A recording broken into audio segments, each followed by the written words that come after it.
Yo, hello. How's it going, everybody? Oh god, not again. Let's do this one. Yo. Hello. What up, Francis? How's it going? Mm.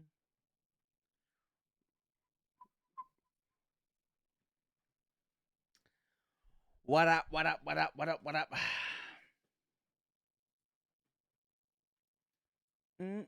How's your weekend, man? You have a good weekend?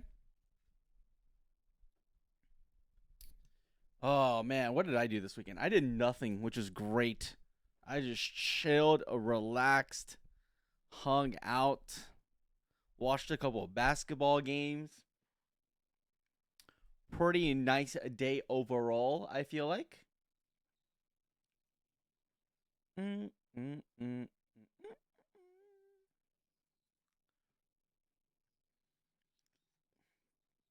Went out to dinner for the first time in 3 months because of the baby. You couldn't go out. Well, I'm glad you could go out. I'm sure dinner was scrumptious. Bump, bump, bump. All right. So today. First off, I think we are finally gonna start Elden Ring. We're about maybe like what, a month out of the DLC coming out next month. When does the DLC come out? Let me see. The DLC comes out Shadow of the Erd Tree. Shadow of the Erd Tree comes out on June 21st. So, okay, we have about a month plus 1 week. So I think it's time to start an Elden Ring run, our second run. I've already beaten the game. Full nude run. I don't know about full nude run, but I'll let you guys choose my backstory. How about that? Like you could choose to be like a samurai or something like that. I'll let you guys choose that, and I'll also let you guys choose what build to run.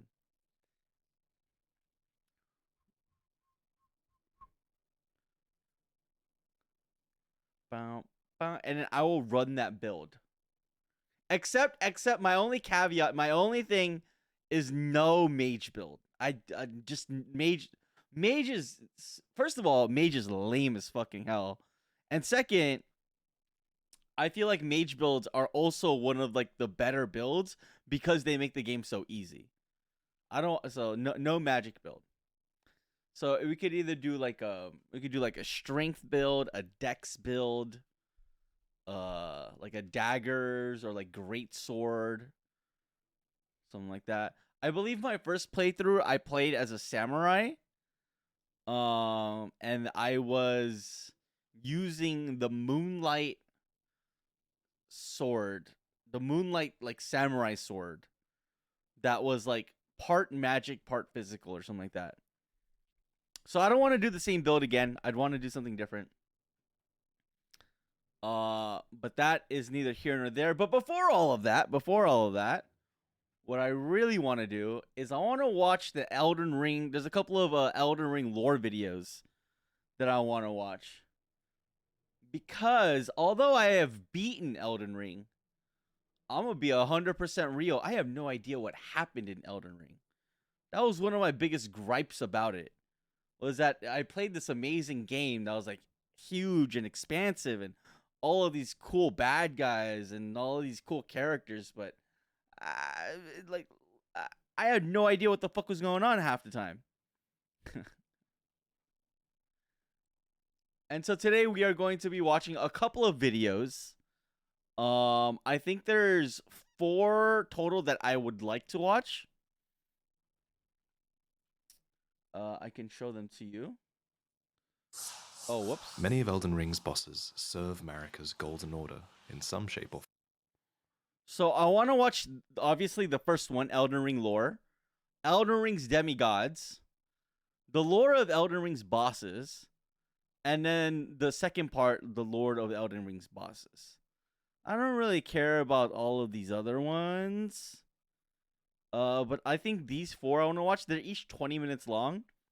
So I think a lot of the stream is just going to be me watching videos, but That's fine. And then I also want to watch this one, which is a Shadow of the Erd Tree lore breakdown. And I think helping this, I mean, I feel like watching these and then playing through the game a second time will help vastly in terms of knowing what the hell is going on.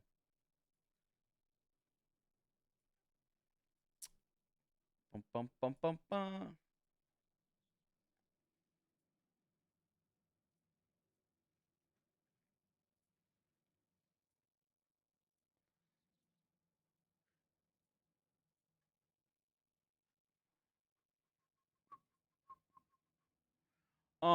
Okay.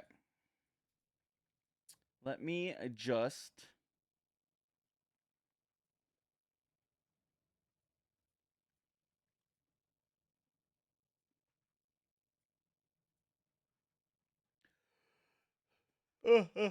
Sorry, I'm setting something up.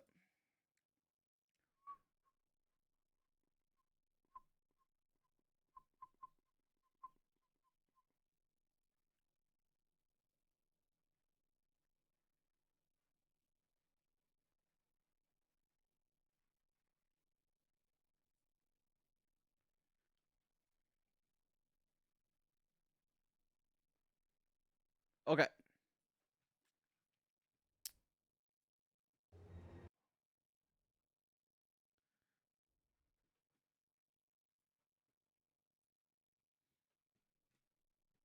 Um,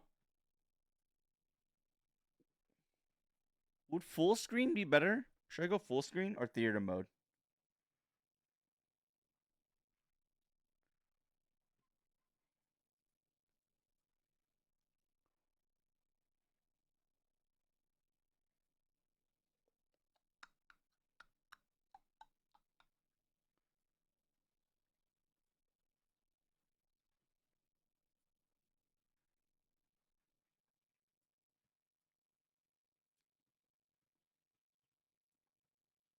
Let me turn off the music and then go that. All right.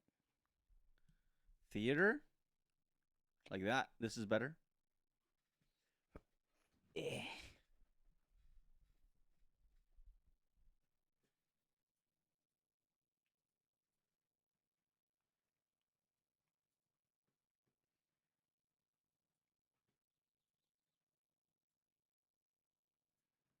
Okay. Cool. Well, I am ready.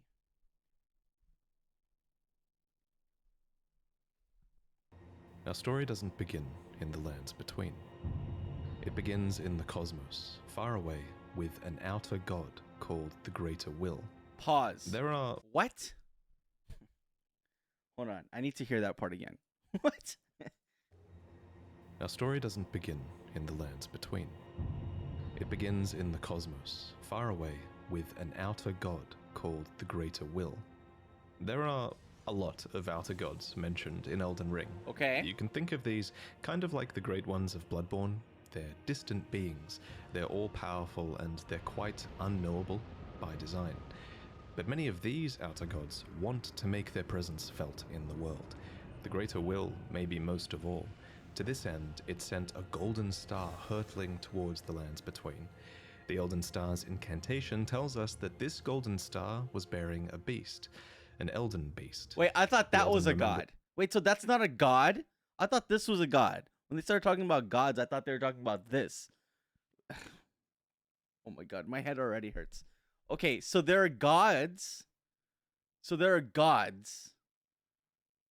And I don't think we encountered a god in the game as far as I know. As far as what I remember, right? And then They're all-powerful and they're quite unknowable by design. But many of these outer gods want to make their presence felt in the world. okay. The Greater Will, maybe most of The all. Greater To Will. this end, it sent a golden star hurtling towards the lands between. The Elden Star's incantation tells us that this golden star was bearing a beast, an Elden beast. Okay, so the The god Elden sent a Remembrance beast. calls it a vassal beast of Called- the Greater Will. If you didn't know, The a greater vassal is will. someone who holds land on behalf of their overlord. Obviously, this is fitting in this case, because the Elden Beast occupied the lands between on behalf of the greater will, and was a living incarnation of the concept of order. As such, this beast would later become the Elden Ring.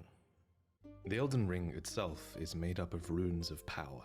Some So, okay, so there's a god. There's many gods. There's many gods. And one of them, called the Greater Will, decided to send the Elden Beast to the lands in between to have influence over the lands, because gods want to have influence over the lands. And then eventually the Elden Beast became the Elden Ring. Is what I got from all of that. great, some small, that together represent a sort of logic for the world to follow. Thus, the Elden Ring represents order. The true nature of this order is a subject of constant debate and research undergone by fundamentalists. But two of the key fundamentals are the laws of causality and regression. You can think of the law of causality as cause and effect, where actions have consequences, and those consequences are new causes that branch out into infinity. These are the relationships between things. Then there's the law of regression that states that all things eternally yearn to converge and return to their roots. Fittingly, then, the Elden Ring is housed within the Erd Tree, which towers over the lands between. But it's very important to stress that life in the lands between did not begin with the Erd Tree, the Elden Ring, or the Elden Beast. No, the lands between were occupied well before the Greater Will came. There were other beings here. There were other factions here. There were other gods here. And there was even another great tree here before the Erd Tree. And this is where I didn't know huge that. twist regarding the Erd Tree Wait, I did know comes that. in. Wait, no, I remember that. Wait, do I remember that? Yes, I do remember that. Because there's like a tree that you have to like set on fire, I believe. So, there are incantations in the game called aspects of the Crucible. According to their descriptions, these are manifestations of the Erd Tree's primal vital energies. And I quote, "They are an aspect of the primordial crucible where all life was once blended together." But how could all life be blended together in the Erd Tree if the Erd Tree appeared after life existed? That's a good Well, question. there can only be one answer, right? That the Erd Tree is a parasite, and it took over a tree that existed here before. This ancient tree was called the Great Tree. So the Great Tree was almost certainly the location of this primordial crucible, and it must have been a very powerful primordial force for the Greater Will to have commandeered. It might even be the reason the lands between is important to the Greater Will in the first place. It also explains why spells and enemies related to the Great Tree's crucible would eventually be looked down upon. For example, the knot talisman is fashioned from a knotted vestige of the crucible, and it was considered a signifier of the divine in ancient times, but is now increasingly disdained as an impurity as civilization has advanced. Enemies related to the crucible are the Omen, the Misbegotten, and the Crucible Knights, and all three of them would be shunned, enslaved, or imprisoned. Those who speak for the Erd Tree don't want you to know its roots, so to speak. According to the spell Protection of the Erd Tree, in the beginning everything was in opposition to the Erd Tree, but through countless victories in war, it became the embodiment of order. In Marika's own words, the Erd Tree governs all. The choice is thine. Become one with the order, or divest thyself of it, to wallow at the fringes, a powerless upstart. But the Greater Will needed more than a big tree. It needed loyal agents in the lands between. To this end, it has the Two Fingers, who are its envoys. The Two Fingers heirloom has a weird picture of them, but it reads, "Of course, fingers cannot speak, yet these are eloquent. Okay, I remember the they fingers. wriggle, spelling out mysteries in the air. Thus did we gain the words of our faith." These words are interpreted by the finger readers. These are the undying old crones that you would have found throughout the lands between. They pass down the wisdom of the two fingers, or at least they used to. Your fingers, please, your fingers. I can read them. Most of them appear to have lost their purpose, and they're desperate to read your fingers and tell you annoying riddles, since their two fingers are likely dead. And yes, of course, Damn. there are multiple sets of two fingers. You would have found their corpses on the tops of the divine towers. Atop these towers, you loot the fingers in order to activate the true power of a great rune. Specifically though, you are giving benediction back to your great rune. You're taking a blessing back from the two dead fingers, essentially.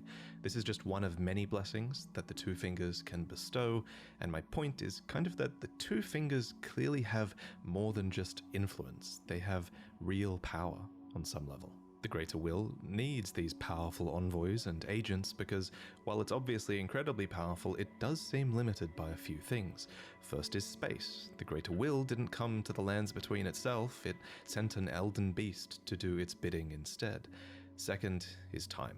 There is a moment later in the game where your pair of two fingers go still because they're forced to commune with the Greater Will for guidance. When they are finished, the fingers will again offer their guidance. But thousands, if not tens of thousands, of moons must first pass. No matter for me. But you, how will you ever manage to wait? So the Greater Will needs a physical manifestation of order. It needs envoys to convey its will. Okay, so the two fingers work for the Greater Will. But they've always existed on this land, right? The Elden Beast was sent here, but the two fingers, which there are multiple two fingers of, have always been here. They were just chosen by the Greater Will to do its bidding, I think is what. Okay. But what it also needs is a god. Introducing Marika the Eternal. But what it also needs is a god. Okay. The Greater Will also needs a god. Why wouldn't the Elden Beast be the god? I have this utterly enormous mind map of Elden Ring's lore, and there's a reason she's at the center. She's essentially the equivalent of Gwyn from Dark Souls, except unlike Gwyn, Marika didn't just crawl out of the dark and find power. To an extent, it seems like she earned it. We don't know much about her origins, except that she is of the Numen race, which is actually an origin that you can choose in the character selection screen. Numen come from outside the lands between, and are supposed descendants of denizens of another world. Long-lived, but seldom born.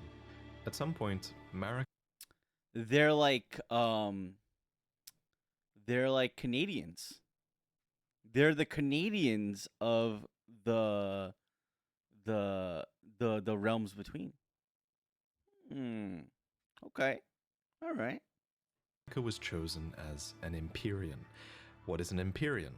Well, an Empyrean is a being chosen by the fingers as a candidate for godhood.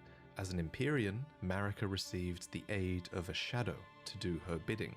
So what is a shadow? Oh, I remember that guy. Well, it's a wolf, shadowbound to its Empyrean by the two fingers. Luna Princess Rani is another example of an Empyrean with a shadowbound beast. You would have met Blythe.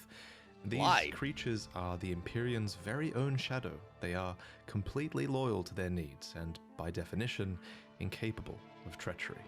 Marika's shadow was a beast called Malakath. Every Empyrean uses their shadow in different ways, but Marika's sole need of her shadow was as a vessel to lock away destined death. So what is destined death? Well, according to Enya, it's the rune of death. The rune of death goes by two names. The other is destined death. We mentioned earlier that the Elden Ring is made up of runes, and at some point, maybe when she was chosen as a god, Marika plucked the rune of death from the Elden Ring. She gave the rune of death to Malakath, her totally loyal shadow, who bore a black blade imbued with this rune. It's I kind of remember that. genius, really. In a single act, she removed the concept of death from the lands between, while also commanding total control of death through her shadow, who could deliver it at her whim. So okay. So Marika gets chosen to be the god by the greater will. She then gets given a dog, a puppy, because she got chosen. And then for some reason, unbeknownst to us, she just decides one day, you know what? This whole concept of death, not for me. I'm not feeling it. And so what does she do? She steals the rune of death and then gives it to her dog. And because the dog is always is only loyal to Marika, she in essence now controls death. She got rid of death for everybody else, but she herself can control it. Okay. Okay. Now, some of you might be asking, if death is removed from the lands between, how come I can kill this dog? First off, shame on you. Second, from a lore point of view, that dog isn't really dead. It's simply in the process of its spirit, or its soul, returning to the Erd Tree. Catacomb dungeons, for example, are specifically constructed near the roots of the Great Tree for this reason, so that the Erd Tree can reabsorb their ashes back into it. This process replaced the concept of a death that you were destined to have, but this random spirit outside of a catacomb dungeon says it best. So basically it's kind of like reincarnation or like like the cycle of nature. Like you die, you go back into the ground, your body gets eaten by like bugs or plants, and then those plants get eaten by animals, and those animals get eaten, and it's kind of like a cycle of life kind of a thing. At the end of the day, everything goes back to the Erd Tree, and then the Erd Tree gives back. As another example of this theory, when you kill a major boss, you receive a remembrance of them. These are spirits, and they are hewn into the Erd Tree. In this way, thanks to the Erd Tree's grace, their spirits are immortalized, in a sense. This new form of death also explains what's happening when you summon spirits. From ash and return to the Erd Tree. However, some spirits never return to the Erd Tree, and they rise within death as corpses or skeletons instead. Well, that sucks. So this was the new order, and it's important to stress that it was in this moment, when the rune of death was removed, when destined death was taken, this is when order became the Golden Order. The forbidden shadow plucked from the Golden Order upon its creation. Specifically, this was Marika's Golden Order. So not only did she become a god and a vessel for the Elden Ring, she became renowned as Marika the Eternal for her removal of destined death. Why did Marika want to remove destined death? Would be my question. Maybe they get to it. I'm not sure. It was a huge But that's part what I of wanna her know. character and her reign as well. However, Marika had more than just death to conquer. She had wars to fight, as the world was occupied by many forces that could threaten her Golden Order. There was war with the Stormlord, who likely ruled over Stormvale, and there was a war with the Giants, who were masters of a flame that could burn the Erd Tree. There was war with the ancient dragons, who incidentally had stones that could twist time and thus slay a god. And finally, there was war brewing with the Carrion royalty, who had previously obeyed laws which contravened the Golden Order. Thus, sort of similar to how the Greater Will needed an Empyrean to enforce its will, Marika herself needed someone to wage war. So, there was to be a husband, a consort, an Elden Lord. I remember The man this guy. chosen was Horalu, a ferocious warrior who became known as the Lord of the Battlefield. His crown was warranted with strength, and while it was for this strength that Marika married him, he was also required to take a vow to conduct himself as a lord. To suppress the ceaseless lust for battle that raged within, Hoarulu took the beast regent Sarosh upon his back. You'll notice this is another example of a beast being given for the purpose of serving order. Thus, in this moment, he went from being Hoarulu, warrior, to Godfrey, the first Elden Lord, consort to Queen Marika, and a certified demigod. Okay, so Godfrey was a renowned warrior, but he had too much of a bloodlust and was not like acceptable in that role. So then he fucking somehow tames this giant lion on his back, which makes him less strong, I guess, in a way, but then becomes presentable as husband to Marika, which is this now. Godfrey and Marika had 3 demigod children together. There was Godwyn the Golden, who you saw being killed in the opening trailer, and there were also the reviled Omen twins, Morgoth, who guards the Erd Tree, and Mohg, who became Lord of Blood. You might think that Godric was another demigod child, but he actually wasn't. Instead, he was probably descended from Godwyn. Anyway, we'll talk about the demigods more in detail. One more time, Morgoth, wait. who guards the Erd Tree, Morgoth? and Mohg, who became Lord of Blood. Okay, so they had 3 kids. Godfrey and Marika had 3 demigod children together. There was Godwyn the Golden. I don't think we ever meet this guy, right? Godwyn the Golden. Godwyn the Golden, who you saw being killed in the opening trailer, and there were also the reviled Omen twins. I know this one. Morgoth, who guards the Erd Tree, and Mohg, who became and Lord I remember Blood. this one. You might think that Godric was another demigod child, but he actually wasn't. Instead, he was probably descended from Godwyn. Anyway, we'll talk about the demigods more in detail in another video, so subscribe for that. But for now, just know that Godfrey and his offspring were the first demigods, henceforth known as the Golden Lineage. In his wars, Godfrey led his 16 Crucible Knights into battle, who were named so for they fought with the primordial powers of the Erd Tree. Their incantations were aspects of the Crucible itself, and they likely fought giants, dragons, the Stormlord, and more to usher in their age, the age of the Erd Tree. In Marika's own words, "Hark, brave warriors. Hark, my lord Godfrey. We commend your deeds. Guidance hath delivered ye through each ordeal to the place ye stand. Put the giants to the sword and confine the flame atop the mount. Let a new epoch begin, an epoch glistening with life. Brandish the Elden Ring for the age of the Erd Tree." The Erd Tree would go on to be largely seen as a blessing for all Wait, of those. I thought those Crucible Knights were enemies of the Erd Tree. Isn't that what he said earlier? That there was another tree, and then those guys were like protecting or like warriors of that tree. I guess they did say the Erd Tree won so many. There was so many battles that were won that people just took it as face value, like this is the new norm now. I suppose is what happened.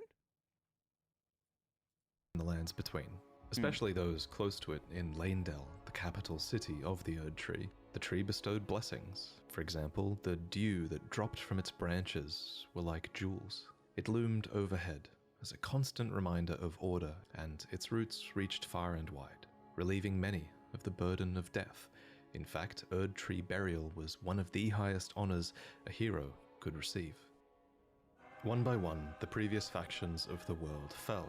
The giants were put to the sword, and their fell god was killed by Marika herself. The ancient dragons broke down the walls of Leyndell, but met fierce retaliation.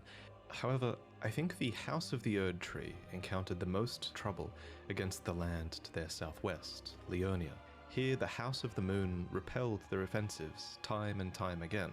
And I mean that literally, because there was not just one, but 2 wars fought here, and in both of these, there was no victory for the Golden, nor for the Moon.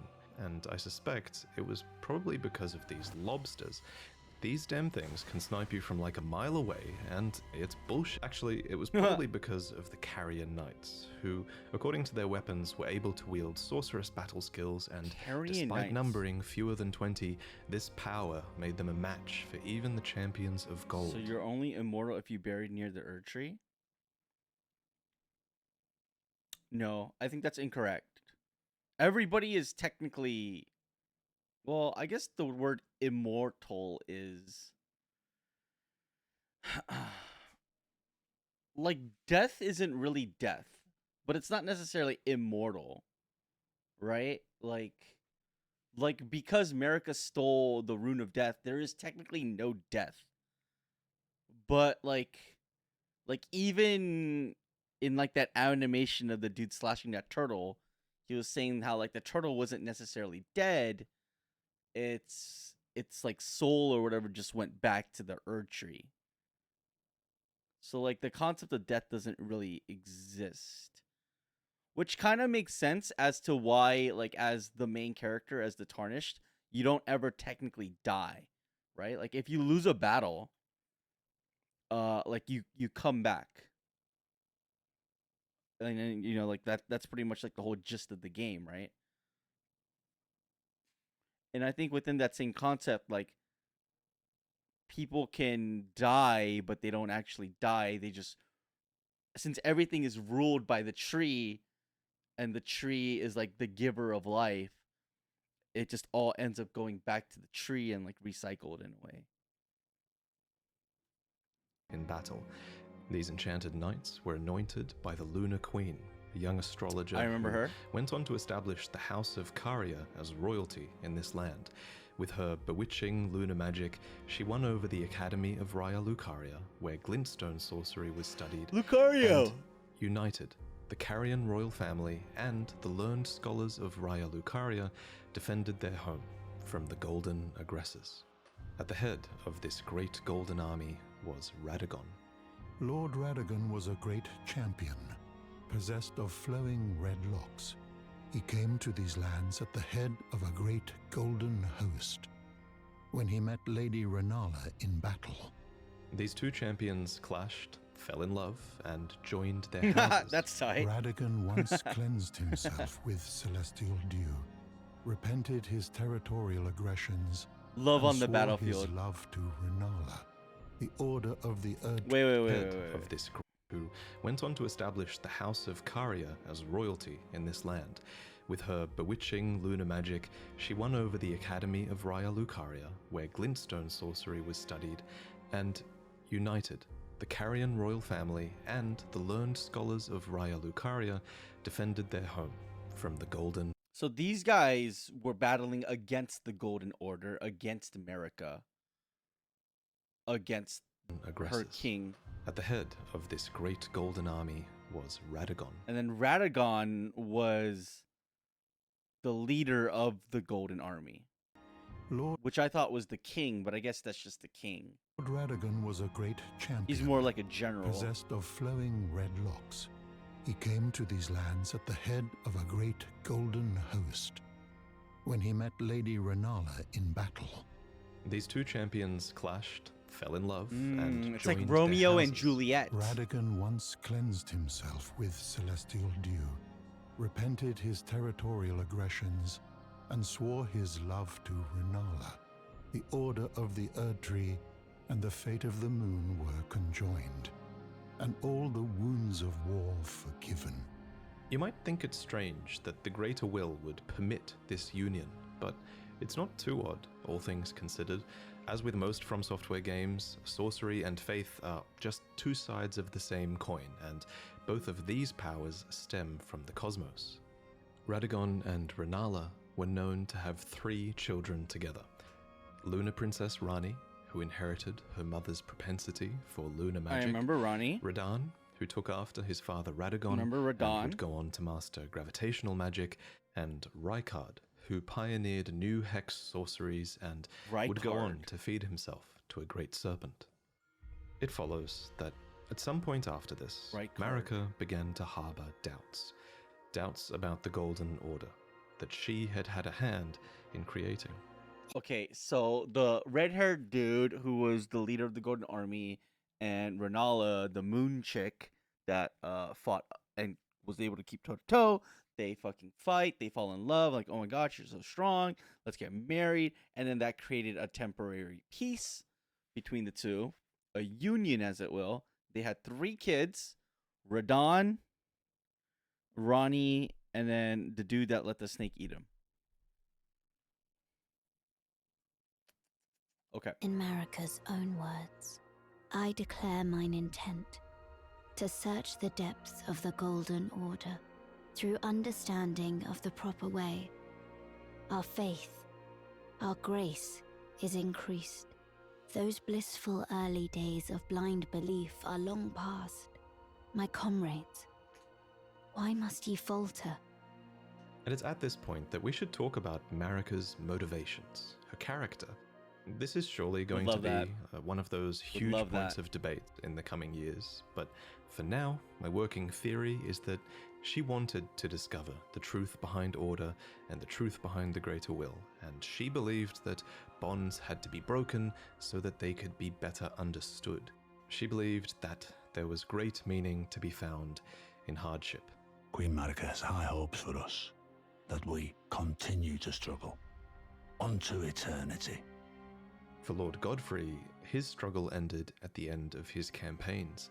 According to his armor, he led the war against the giants, faced the Storm Lord alone, and then there came a moment when his last worthy enemy fell, and it was then, as the story is told, that the hue of Lord Godfrey's eyes faded. In truth, he was robbed of his grace. Then He had no purpose. Marika sent him away. My lord, and thy warriors, I divest each of thee of thy grace. With thine eyes dimmed, ye will be driven from the lands between. Ye will wage war in a land afar, where ye will live and die. This became known as the Long March of the Tarnished, as Godfrey and his tarnished descendants walked away from the lands between. But Queen Marika absolutely had a plan here, that Lord Godfrey and his descendants would one day return stronger, having struggled outside of grace. Then, after thy death, I will give back what I once claimed, return to the lands between, wage war, and brandish the Elden Ring, grow strong in the face of death. Warriors of my lord, Lord Godfrey. Soon after, she found a new husband. Damn. Either that or a new husband was found for her. When Godfrey, first Elden Lord, was hounded from Okay, so the war ends. Godfrey loses all meaning because obviously he's a warrior, right? He just wants to fight. But if there's no fighting, then there's no use for you. So then Marika sends him away,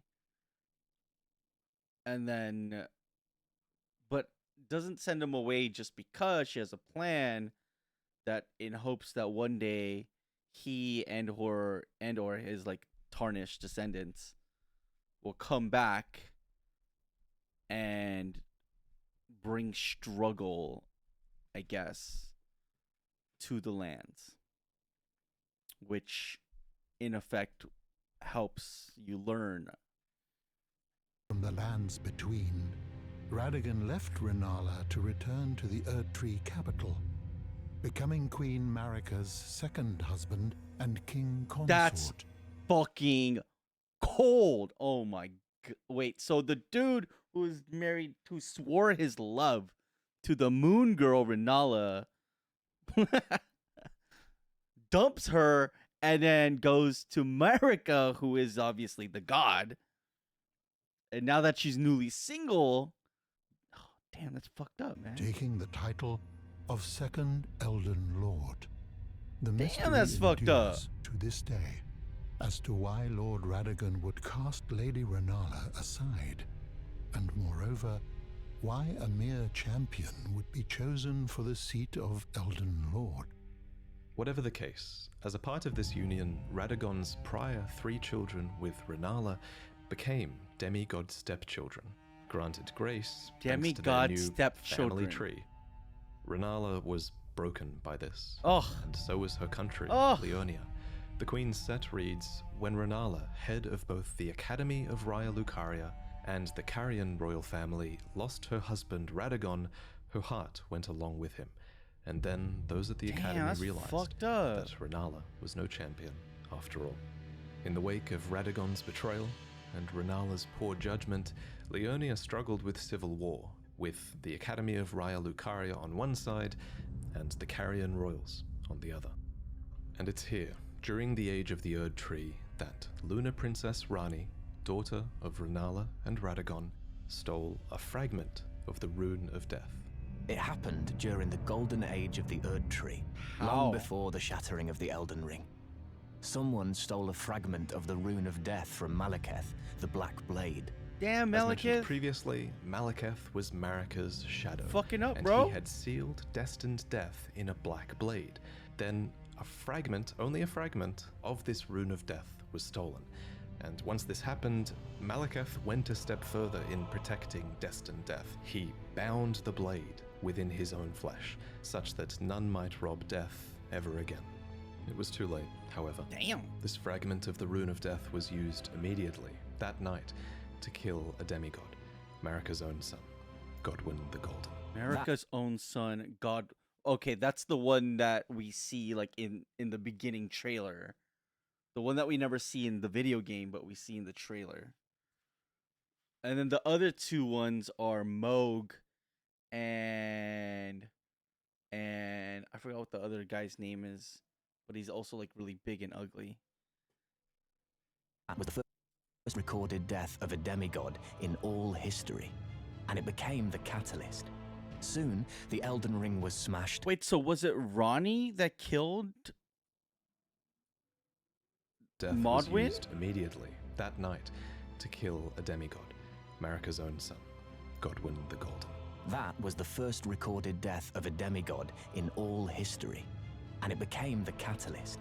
Soon, the Elden Ring was smashed, and thus sprang forth the war known as the Shattering.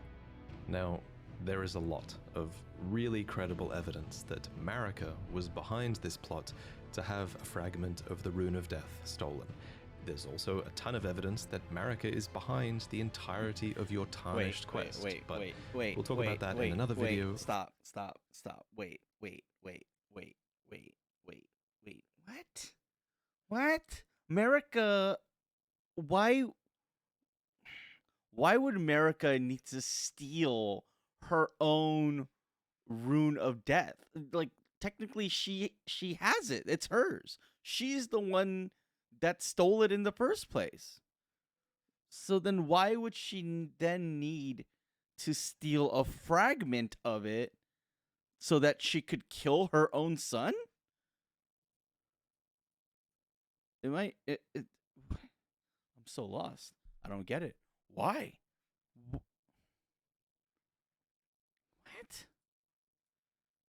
Of the Rune of Death stolen. There's also a ton of evidence that Marika is behind the entirety of your tarnished quest, but we'll talk about that in another video. For now, all you really need to know, in terms of the timeline at least, is this. After the marriage of Marika and Radagon, and after a fragment of the Rune of Death was stolen, Okay. Marika went on to shatter the Elden Ring, and Okay. Radagon attempted to repair it, to no avail. The Elden Ring had been broken into runes, some great and some small. You know, it's said that Lord Radagon harbored a secret.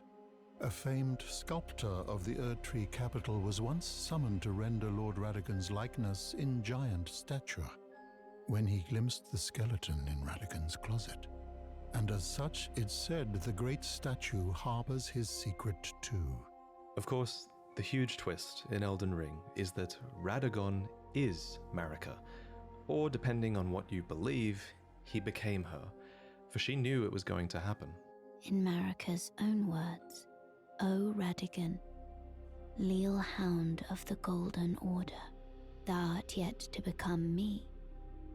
Thou art yet to become a god. Let us be shattered, both. So she married herself. Mine other self. You can tell when From Software is keeping something a little bit open-ended, and of everything in Elden Ring's lore, this will also go on to be one of the biggest unknowns as we move forward. She married For example, herself. the wording, "thou art yet to become me," reinforces that Marika and Radagon were two separate entities before the Shattering. However, in contrast, there is also evidence that Radagon was always part of Marika.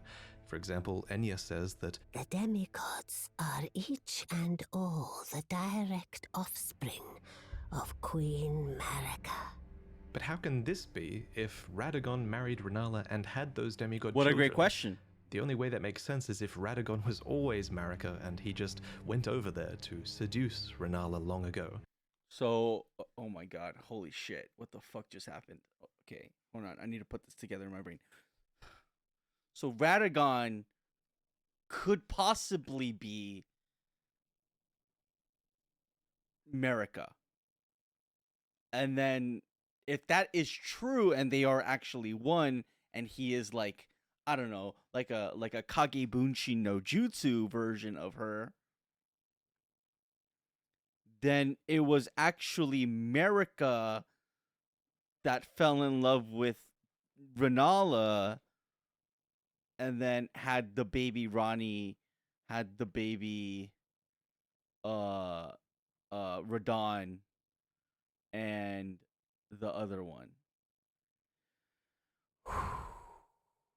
So they're not actually stepchildren, if that is true. They're literally just all brothers and sisters. I'll present more concrete theories in the future, but on this matter, the most important thing is And then he/she leaves Renala so that they could be together, even though they are one. Okay. what do you think? While you can figure out a ton of Elden Ring's story, not all of it is open to interpretation. Certain things are, and this is one of them. And your interpretation is a big part of what makes this story special. At any rate, the union Holy of shit, my head Radagon and hurts. Marika seems to be a union of two fundamental opposing laws of the Golden Order. We mentioned these laws earlier, actually. There's the law of causality, and Marika is an agent of cause and effect. And there's the law of regression, as Radagon is a character who aspires to be complete and regress together. So I have a theory that forcing these two beings that represent these concepts together would have corrected Marika's deviance. But even so, she was imprisoned in the Erdtree for the crime of the Shattering. Marika's trespass demanded a heavy sentence. Who But even in shackles, would possess such she a power? remains a god. Is she and not? a vision's Yeah, is she not a god? Who The would? conjoined Who did that? Radagon and Marika even had two demigod children of their own, Mikola Ha- and Millennia. Okay. These two children were born afflicted. Mikola was cursed with eternal childhood, and Millennia harbored a horrific rot within. Even so, these two children were both chosen as Empyreans. They were immensely sacred beings and eligible to inherit godhood from the Greater Will. Perhaps the Greater Will was just desperate to find a worthy successor, and indeed in the Shattering War to come, many would try to claim the shards of the Elden Ring, and they would try to take the throne, including, of course, the Tarnished, who returned That's from me. their long march at long last, which we'll talk about in the next main lore video. I should probably also mention here that if you become a patron, you'll see upcoming lore videos early, as that's one of the rewards you get if you pledge to the $3 tier. And if you think my channel really adds a lot of value to the Souls games for you to the point where you pledge $20, then in this new tier you'll receive a new mug every 3 months that has. And finally, figured this is the right place to end this video because the information here Oh man. is going to be overwhelming. Oh, I bet man. it I'm probably already was too overwhelmed. overwhelming, you know? It took me ages to commit these names and the relationships they had with other characters to memory, so I hope you guys are doing alright. One thing that helped me a lot was that we designed an enormous mind map with pretty much all of Elden Ring's lore, all of its item descriptions, all of its dialogues, all of the relationships between characters that we can think of. Holy we added all of this shit. together, and it helped a ton in learning about the story and visualizing it all. And one day I will make this asset available to you all, because I think after doing it, I think this is the quintessential way to piece together the story, and I think giving you guys this asset eventually will make that accessible for people. So I'm really excited about that. I want to thank Okay. So in summary, okay. Fuck, there's so much information. Okay, in summary, there are gods out there. Boom. And then the gods, one of the gods called the Greater Will, wanted to have influence over the lands between. So he sent the Elden Beast, who would then later become the Elden Ring. And then the god also needed like people to like translate for him, which are the two fingers. And then the god also needed another representative of God, of him, of them or whatever, and that was America. And then America became God, stole death, and gave it to her pet, and then married the lion dude, had a couple kids, and then during the war, the general of one of the war, the one with the Radagon, fell in love with the moon lady, Renala. They had a couple babies, Ronnie included. But then Radagon and Marika are the same person. So then when the war was over and then Godfrey left because his purpose of fighting was no longer there, Radagon swooped in, and then Marika and Radagon got married even though they're the same person. And then they ended up having kids, who was Mikola and Melania. And then somewhere along the way, America stole a fragment of the Rune of Death, which I'm still confused about because she's the one that stole the Rune of Death to begin with. So like, why would she need to steal a fragment of it if it's already technically hers? Even though it's not technically hers, she gave it to Malekith, but like Malekith has to do her bidding. So it's like, okay, but whatever. And then using that little fragment, somebody killed the son of Marika and Godfrey and Lewin or Leowin or something like that. And then if the rumors are true, that means Marika killed her own son. Oh god. Killed her own son. And then not only that, she destroyed the Elden Ring. Because she destroyed the Elden Ring because she wanted to figure out the secrets behind the Greater Will and the other gods, and she thinks that through struggle that will be possible.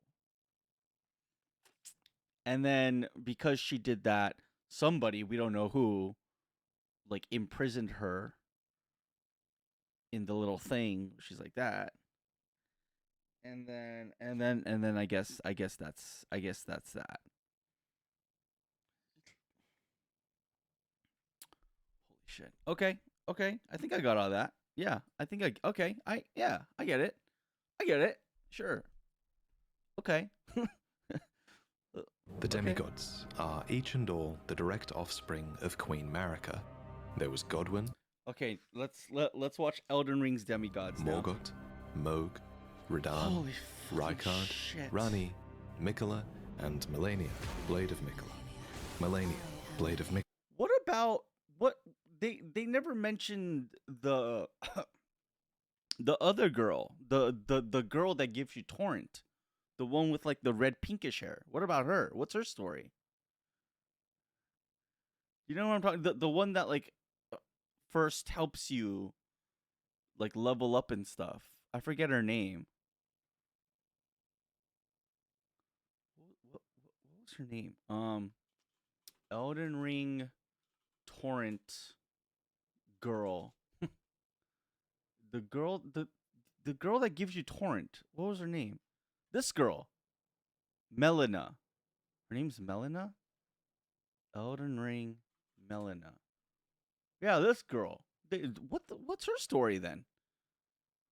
Melina is this mysterious who is a durologist, often alliance.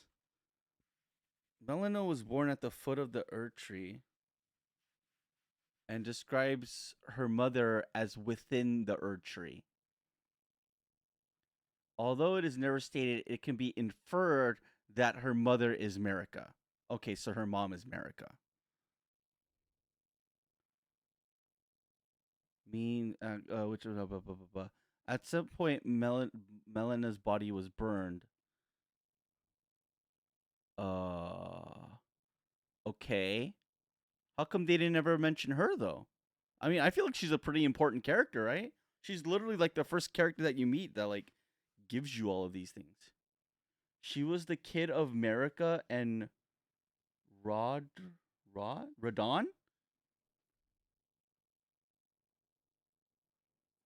They did explain it? Did they? Our story doesn't begin in the lands between. It begins in the cosmos, far away, with an outer god called the Greater Wisdom. Of second Elden Lord.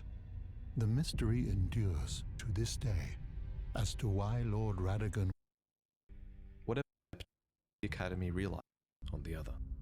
And it's here, during the age of a fragment of death was a lot of really credible evidence that Marika was behind this, and after a fragment of the Rune of Death was stolen, Marika went on to shatter the Elden Ring, and Radagon attempted to repair it, to no avail.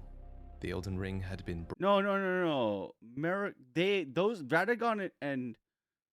Radagon and Marika's kids are Millennia and broken Mikula. into runes, some great. It's not some small. Millennia is No, the it's one said with the that Lord rod. Radagon It's not harbored this a one. This is a secret. different girl. A famed You're thinking sculptor of this the one. Erd Tree capital was once summoned to render Lord Radagon's likeness in giant stature. When he glimpsed the skeleton in Radagon's closet. You're thinking of this one. And as such, it's said the great This statue is Millennia. harbors his secret too. But this is a Of different course, girl. The huge twist in Elden Ring is that Radagon is Marika, or depending on what you believe, he became her. For she knew, you can tell when From Software, Radagon was always part of Marika. For example, Enya, the conjoined Radagon and Marika, even had two demigod children of their own, Mikula And Millennia. Millennia. These two children were born afflicted. Mikula Yeah. But it says here in the wiki that even Melina is also the daughter of Marika. Damn, dude, this fucking Marika chick's fucking goddamn popping out babies left and right. Jesus. Canadians, bro. Can never trust them. Okay, anyways, maybe they'll The go demigods are each and all the direct offspring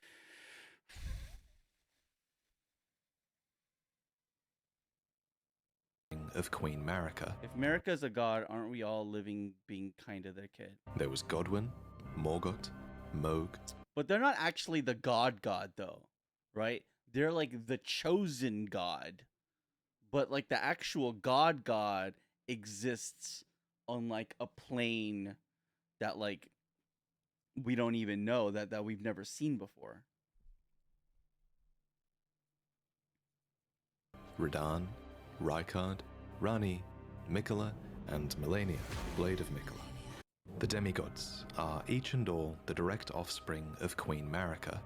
There was Godwin, Morgoth, Moog, Okay. Radahn, Radahn, Rani, Rodney, which were those three were the ones with the Renala Moon Queen. Mikola, and Melania. Mikola and Melena were with Radahn and America, and then the first demigods two are each and all the were direct with offspring of Queen Godwyn. America. There was Godwin, Morgoth, Morgoth, Moog, Radahn. Godwyn, Margit, and Moog were with Godric. What's his name? Godric?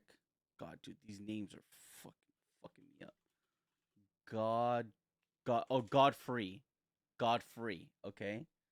Godwyn, Margaret, and Moog are children of Godfrey and Marica. Rykard, Radahn, Rykard, and Rani are children of Renala and Radahn / Marica, because they're the same.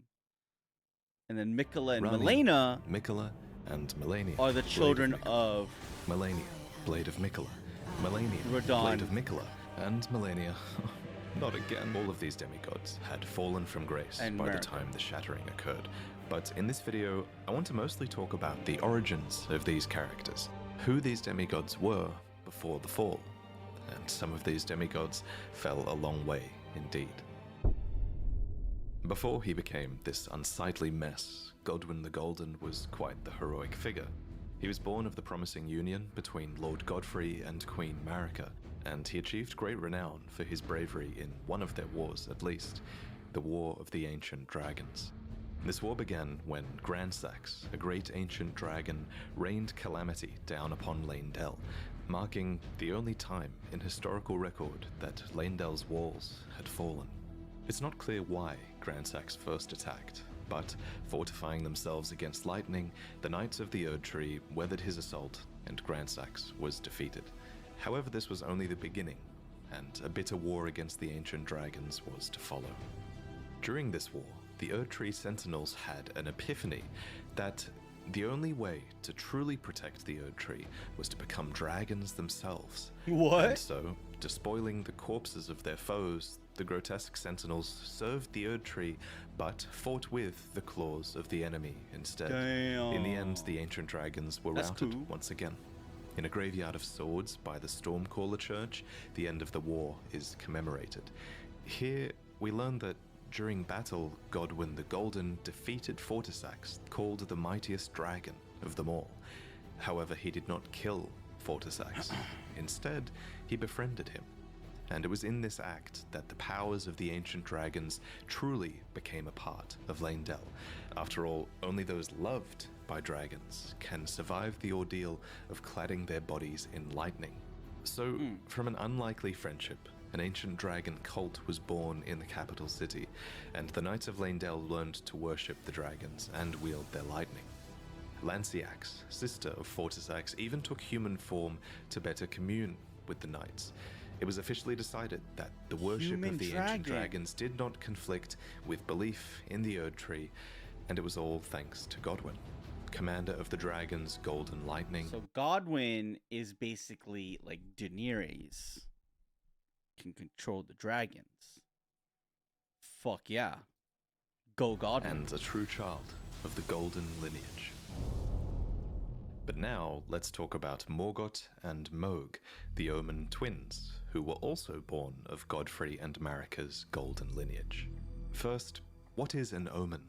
Well, to put it simply, an omen is an accursed child, seen as impure, as they are born with horns on the body and face.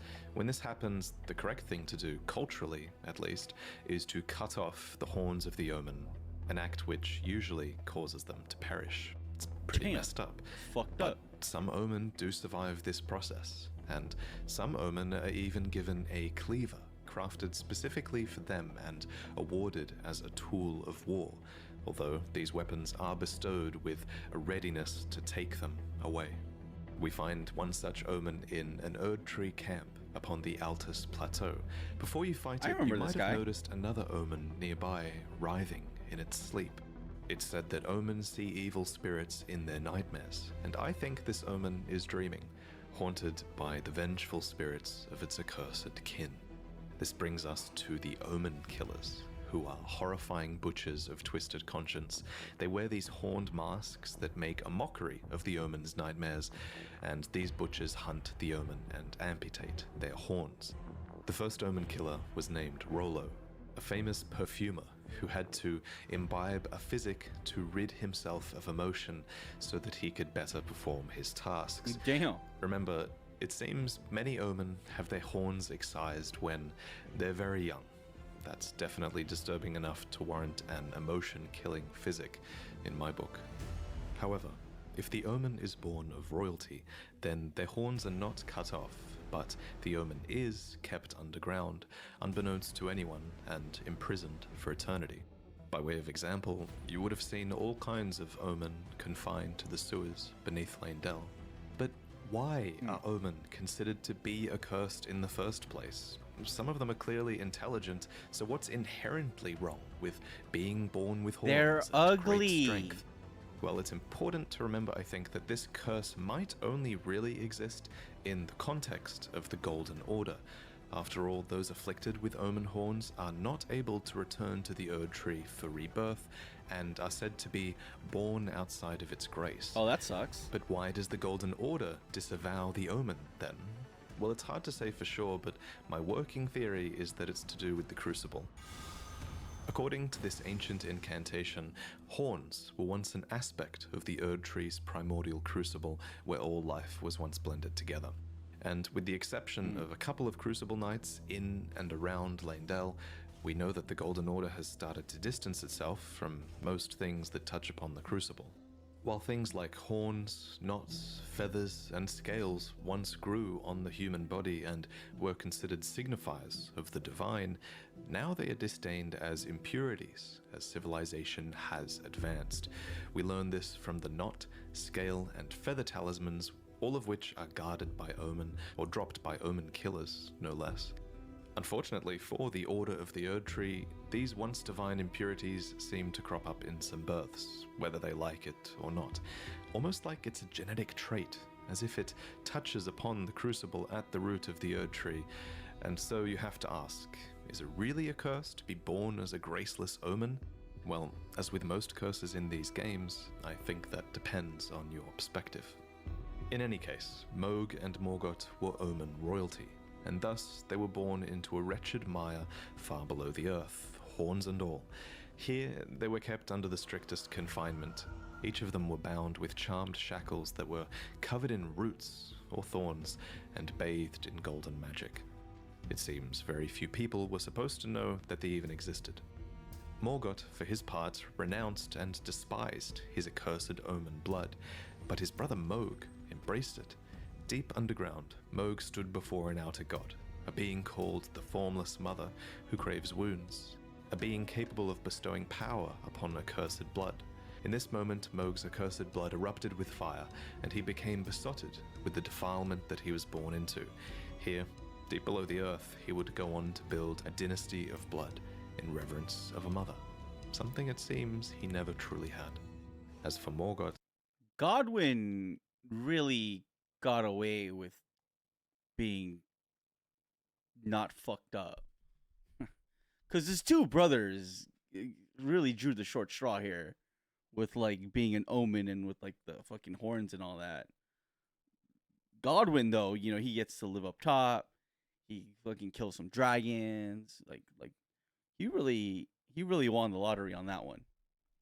He really won the lottery on that one.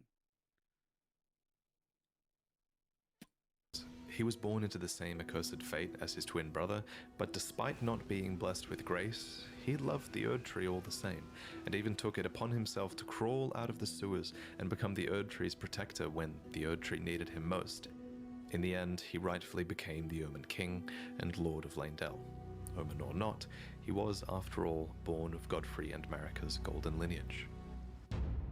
Of course, the marriage between Godfrey and Marika would be ended, and before long, Marika remarried with another man, a champion named Radagon, who Marika calls her other half. He became second Elden Lord and the king consort, but he also brought with him 3 children from a previous marriage that he had had with a Carian queen named Renala. These children were Rani, Rykard, and Radahn, and they all became demigod stepchildren after Radagon's reunion with Queen Marika. Possessed of his father's flaming... I'm just gonna say this. I'm Team Renala.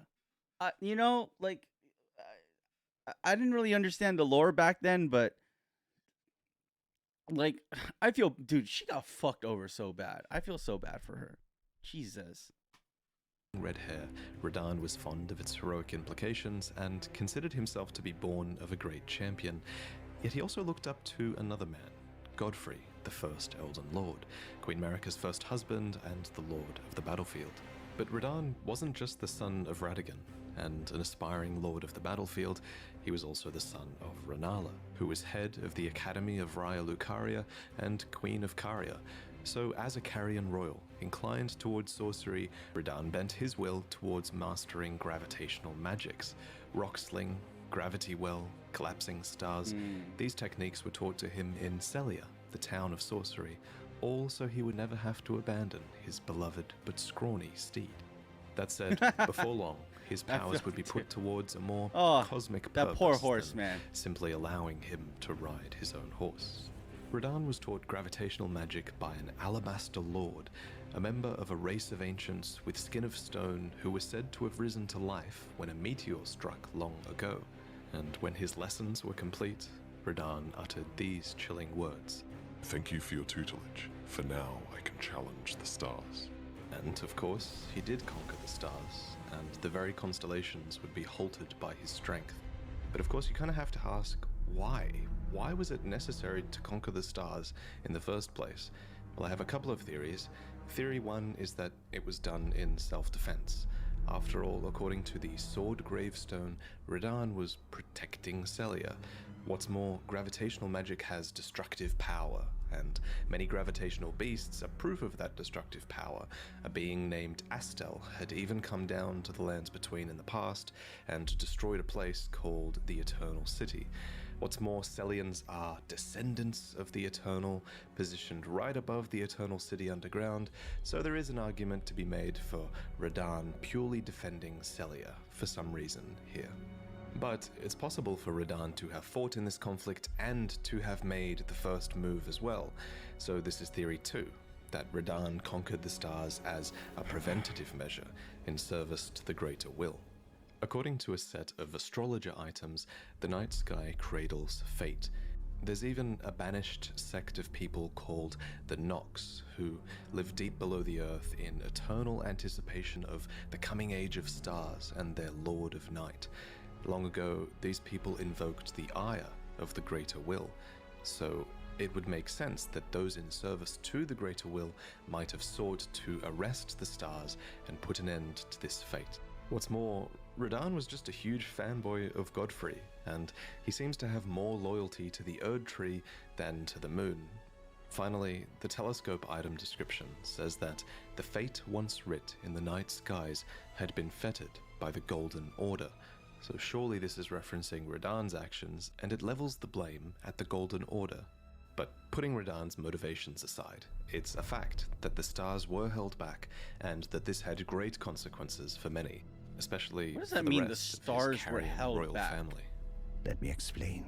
The fate of the Carian royal family is guided by the stars, as is the fate of Lady Rani, first heir in the Carian royal line. But General Radahn is the conqueror of the stars, who stood up to the swirling constellations, halting their movement in a smashing victory. And so, if General Radahn were defeated, the stars would once again resume their movement. How the fuck do you halt a as star? would Lady Rani's destiny. Lunar Princess Rani was the daughter of Radagon and Renala, and sister to Radahn. Interestingly, if you look at her true body atop the Divine Tower, it looks like she might have also inherited the red hair of Radagon. Cool detail. But unlike her brother, Radahn, she quite clearly took after her mother more, who was Renala, head of the Carian royal family. The House of Caria has this storied history, one that seems to go way back to the astrologers. In the Carian Manor, we find one of their treasures, the Sword of Night and Flame. It reads, "Astrologers who preceded the sorcerers established themselves in mountaintops that nearly touched the sky and considered the fire giants their neighbors. Renala herself was an astrologer, always chasing the stars in her youth.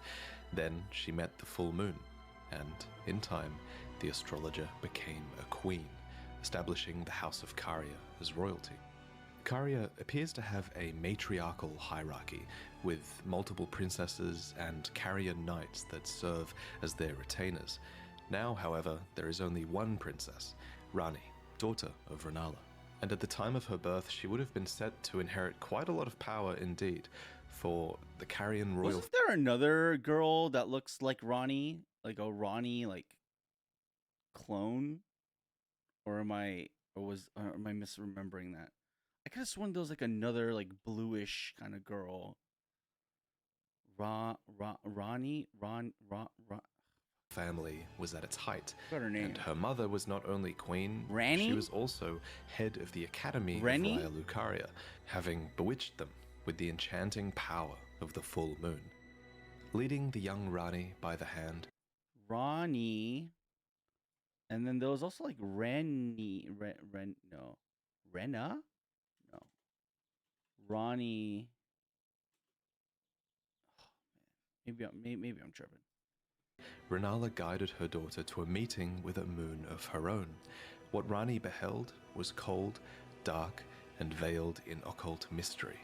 A dark moon, a sort of twin to Renala's own full moon. You can even see both of these hanging in the sky if you stargaze from the heights of the Moonlight Plateau. Another who guided Rani was a character called the Snowy Crone, who the young Rani encountered deep in the woods. When you look at Rani, it's actually the likeness of this snow witch that you're seeing, as the doll that now houses Rani's soul was modeled after her, probably as a sign of respect. Clearly Rani looked up to this mysterious woman. She became Rani's secret mentor, and she even knew about the Dark Moon, teaching the young Rani to fear it as she imparted her cold sorceries. So, what do these moons represent? It's just a theory, but I think the moons kind of act as guides. The lost black moon of Noxtella, for example, was the guide of countless stars. What's more, Rani and Renala were heavily influenced by their moons. Renala's moon bewitched the academy that she became the head of, and Rani's dark moon, for its part, also imparts wisdom and leads a voyage in the Age of Stars ending. They could even be outer gods. And yet, for all of this guidance, the moons could be Caria outer and gods? Leonia as a whole have experienced steep decline. Radagon betrayed the House of the Moon. Fucked up Radagon. Blocked the stars out of motion. Fucked up The Academy Radon. town is flooded to the north. Caria has been ruined in the west, and the stars and moon have gone their separate ways. Damn. Nevertheless, Rani, last princess of Caria, remains, carefully setting new plans into motion. Moon's down atrocious right now. Sibling to Rani and Radon was a man named Rykard, who was lord of the Volcano Manor. There is evidence that Rykard was friendly with his siblings. He conspired with his sister Rani later on, and there's even a portrait of Radon hung in the Volcano Manor, as well as a portrait of Rykard himself before the fall. Item descriptions mark Rykard as stern, ambitious, heroic, and blasphemous. A part of this blasphemy was opposing the Erd Tree, which actually drew many knights to his banner, for Rykard believed in taking by force, just as the gods did, and clearly many believed that he would usher in a new age. The armor set of the Gelmir Knights reveals to us what were once very loyal soldiers. The crest of red feathers are there to symbolize Rykard's pedigree as Lord Radagon's son, and the emblem upon their chest piece represents a lord who had lofty ambitions. However, as Rykard delved into the ancient secrets of Mount Gelmir, he came across the immortal Great Serpent, an ancient deity that aligned with Rykard's ambitions.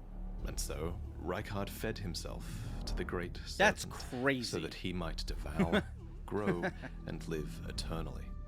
Alas, this was too much for his insane. knights, and they believed that their master's heroic ambitions had degenerated into mere greed. So they searched desperately for a weapon with which they might halt their lord, and they found it too. The immortal serpent had lived for a long time, and so there was also a weapon to kill it that had been designed long ago as well, a serpent hunter. But it was too late. As the lord lost his dignity, so too did the knights lose their master. Not that it bothered Rykard. Now we can devour God together. Next, we need to discuss Millennia and Mikola. These two were twins as they were born. No, Rykard, please. Anyway, as you know, Radagon's marriage with Renala did not last. Afterwards, he returned to the Golden Order and became Queen Marika's consort. But what I haven't yet mentioned is that, together, they were blessed with 2 demigod children, the so-called twin prodigies. Now, in the last lore video, I briefly proposed that these 2 twins were born after the Shattering, after Radagon and Marika had merged together to become a single god. However, I've since changed my mind. I think Millennia and Mikola were clearly born before the Shattering. There's just so much proof that these 2 twins were a force that were influencing the world long before the Shattering took place. Anyway, both of these twins were born afflicted. Specifically, in the Japanese text, it's said that their births were vulnerable. Mikola was born afflicted with eternal youth. Is that really an and affliction, Millennia, though? for her part, was vulnerable to rot. I mean, that's an affliction for sure. Millennia's scarlet rot is actually an outer god. This outer god, like many others in the game, seems to have an order that is able to be imposed upon the world via an Empyrean vessel, and Millennia was that vessel. And while the scarlet rot is pretty terrible... So the rot is actually a god. Okay, cool. That's interesting. And then the brother Mikola gets away with just being young forever, which, I mean, doesn't sound too terrible. Let's be real. If it was between getting rot or being young forever, I think the choice is pretty fucking clear. You can sort of argue that it's got a beauty to it. According to Gowry, the order of rot is resplendent. It's a cycle of death and rebirth. Kind of like the lotus flower, which is a flower that blooms anew, beautiful and fresh from mud. I actually have art of this flower hanging in my home. I always love the symbol of it. I actually have lots of art hanging now, and I'm going to talk about all of this artwork that you can buy at the end of the video. Anyway, so Millennia the Empyrean was vulnerable to and afflicted by the scarlet rot. There was said to be no cure to this, and while fire and consecration seemed to be somewhat effective at warding it off, Millennia would slowly lose her physical self to the rot. Interestingly, old legends of the Scarlet Rot have persisted in the world for generations, and we learn more about the Rot God from the Blue Dancer charm. The Dancer in blue represents a fairy who, in legend, bestowed a flowing sword upon a blind swordsman. Blade in hand, the swordsman sealed away an ancient god, a god that was rot itself. Specifically, this god was long ago sealed away in the stagnant water that is downstream of the Ainsel River underground. And wherever rot appears, the kindred of rot appear as well. These are pests and servants of the rot. I remember those guys. Now, in the current age, these are servants that have been forsaken by Millennia, who is their new goddess. So, this blind swordsman with the flowing curved sword actually went on to become Millennia's mentor. So technically it's him that we have to blame for this goddamn attack. The prosthesis wearer heirloom tells us more. A talisman engraved with a scene from a heroic tale. Though born into the accursed rot, when the young girl encountered her mentor and his flowing blade, she gained wings of unparalleled strength. Millennia's ridiculous attack is called the Waterfowl Dance, and aesthetically it makes sense that, flowing waters would counter the effects of rot. For just as still waters turn foul, stagnation turns to decay. Thus, warriors must remain ever drifting. And indeed, Millennia does resist the call of the rot. There's a lot of evidence that she's not really a willing vessel, but through sheer will and sense of self, she resists the rot. And only when she is truly pressed in battle will she abandon this will and bloom into the goddess within. So Millennia's first bloom. kind of like the same way the Godfrey was like hindering his powers. She's hindering her powers because she doesn't really want to be rotted, which makes sense. I mean, who would? Even though you get cool like little powers through them, but still. Was during her fight against Radahn, and releasing her scarlet rot was a last-ditch effort that would forever taint the land of Caelid and cripple Radahn. So, whatever she was fighting for in this fight against Radahn, somehow it was worth this terrible act. In general terms, Yeah, why at least, were they it's fighting? clear that Millennia was fighting for her brother. Apart from the times where she relapses into being the goddess of rot, she is known as the Blade of Miquella. She actually goes to great lengths to tell you this. I don't know if you heard. Despite being the toughest boss in From Software history, she's actually fighting for his right to godhood, not her own. In Millennia's own words, her brother Miquella possesses the wisdom, the allure of a god. He is the most fearsome Empyrean of all. For his part, Miquella did a lot to earn his sister's dedication, not the least of which was inspiring her armor and a prosthetic of unalloyed gold. It is not just his sister that loved Miquella, many people did. The Bewitching Branch is an item that you can use to turn enemies into temporary allies, and it reads, "Indeed, he has learned very well how to compel such affection." For his father Radagon, Miquella fashioned and gifted to him a fundamentalist incantation called Triple Rings of Light. Radagon then returns the favor, gifting back an incantation called Radagon's Rings of Light. These interactions show some of Miquella's positive connections with his father and also Golden Order fundamentalism. And yet, the young Miquella abandoned fundamentalism, for it could do nothing to treat Millennia's accursed rot. This was the beginning of unalloyed gold. So, what is unalloyed gold? Well, an alloy is a composition of metals, so unalloyed gold is pure gold, essentially, with no external mixtures. This gold apparently can ward away the meddling of outer gods, and so Miquella bent a lot of his efforts towards creating an unalloyed gold needle. Specifically, this needle was crafted for his sister, to ward off the rot god and forestall the effects of the incurable rotting sickness. We see the bond between the siblings as well when we visit Miquella's Halig tree. We see a statue of a one-armed woman embracing a child, Miquella. In this place, we see the biggest example of Miquella's benevolence, the Halig tree, and the society that was built into the brace that supports it. This was a promised land, seen as a salvation to many who were shunned or persecuted, provided that they can actually find the path here, of course. And like many other Empyreans, Miquella seems to have had the will within them to create a new order, and his is an order that's somewhat modeled on the ones that came before it. The biggest thing is that the Halig tree is clearly inspired by the Erd tree. But the difference is that Miquella's Halig tree is said to be accepting of all, even those the Erd tree shuns. Miquella himself was once embedded inside of the Halig tree, and he watered it with his very own blood since it was a mere sapling. Tragically, however, he was ripped out of this womb during the shattering, and his Halig tree ultimately failed Miquella to seems grow chill. into an Erd tree, becoming a misshapen husk instead. But that's the story for another day. There's also a ton of cut content to do with Miquella, and he's one of the most mysterious demigods, who I'm sure we'll learn about more later. Isn't he But there's gonna be? one- Isn't he gonna be in the new one, Shadow of the Erd Tree?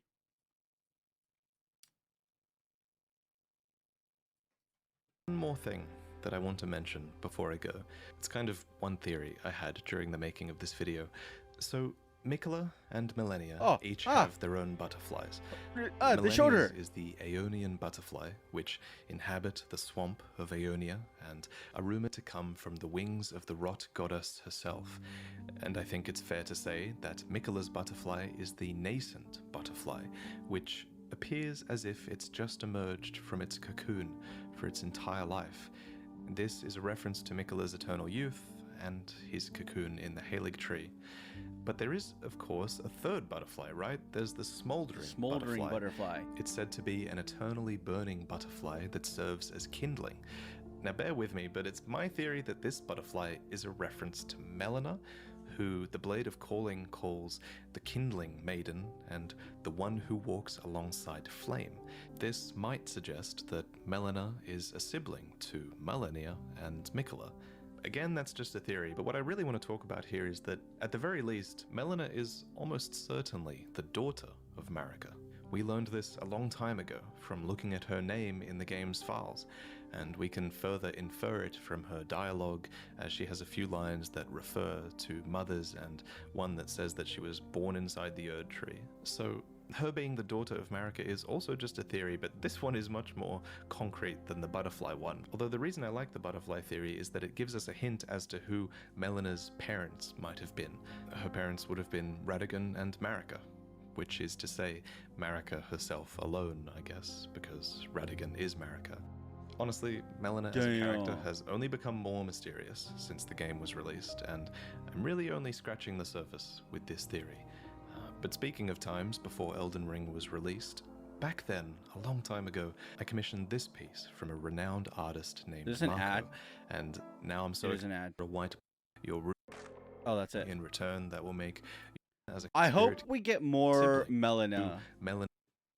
because I liked her. I liked her. I like the fact that she helped us out. Okay. The lore of the Elden Ring bosses.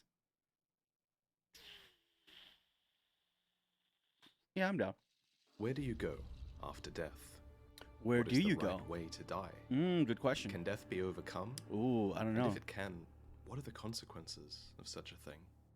These questions are at the very heart of Elden Ring's story, and in order to answer them, I want to go over a set of bosses that are defined by their relationship to death, those being the Deathbirds, the Ancestral Spirits, the Tibia Mariners, the Godskins, the Burial Watchdogs, and the Black Knife Assassins.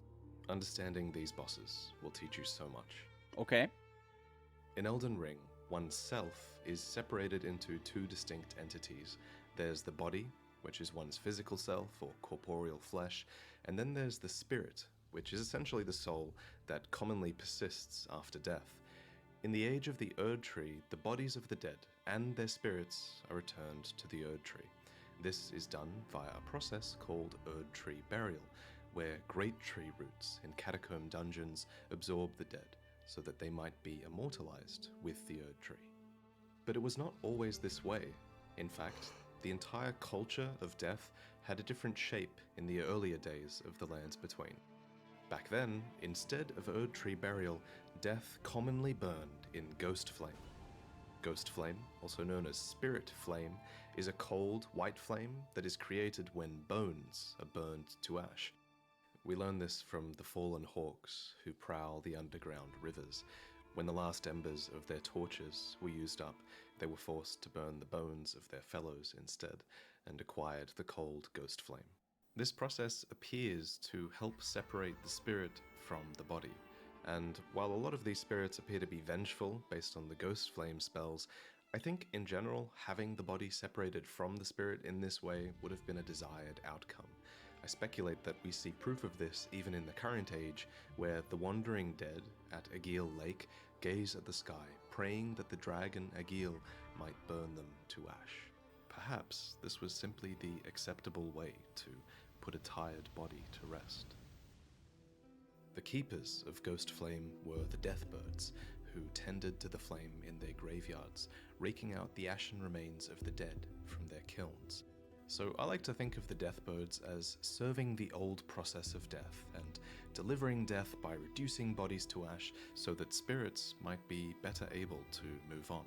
Now, admittedly, a lot of these spirits are vengeful, and that's how Ghost Flame is sort of weaponized by the Deathbirds and sorcerers, but I do think that at its core, Ghost Flame was important just because it separated the body and the spirit. After all, the explosive Ghost Flame sorcery compares this process of death to the Erd Tree's process of death, which was pretty all-encompassing, so I think it's safe to assume that Ghost Flame was just really important to the process of death, and it was more than just, vengeful spirits and a weapon to be used. And next we should talk about the Twin Bird, which was the mother of the Deathbirds. We don't find this creature in-game, but we can find its likeness painted vividly upon a kite shield that one of the Deathbirds drops. The design might remind you of a phoenix, which is traditionally drawn with bright colors and a crest of feathers and a longish neck. Of course, the phoenix is a creature that rises from the ash when it dies, which is obviously extremely fitting for this story.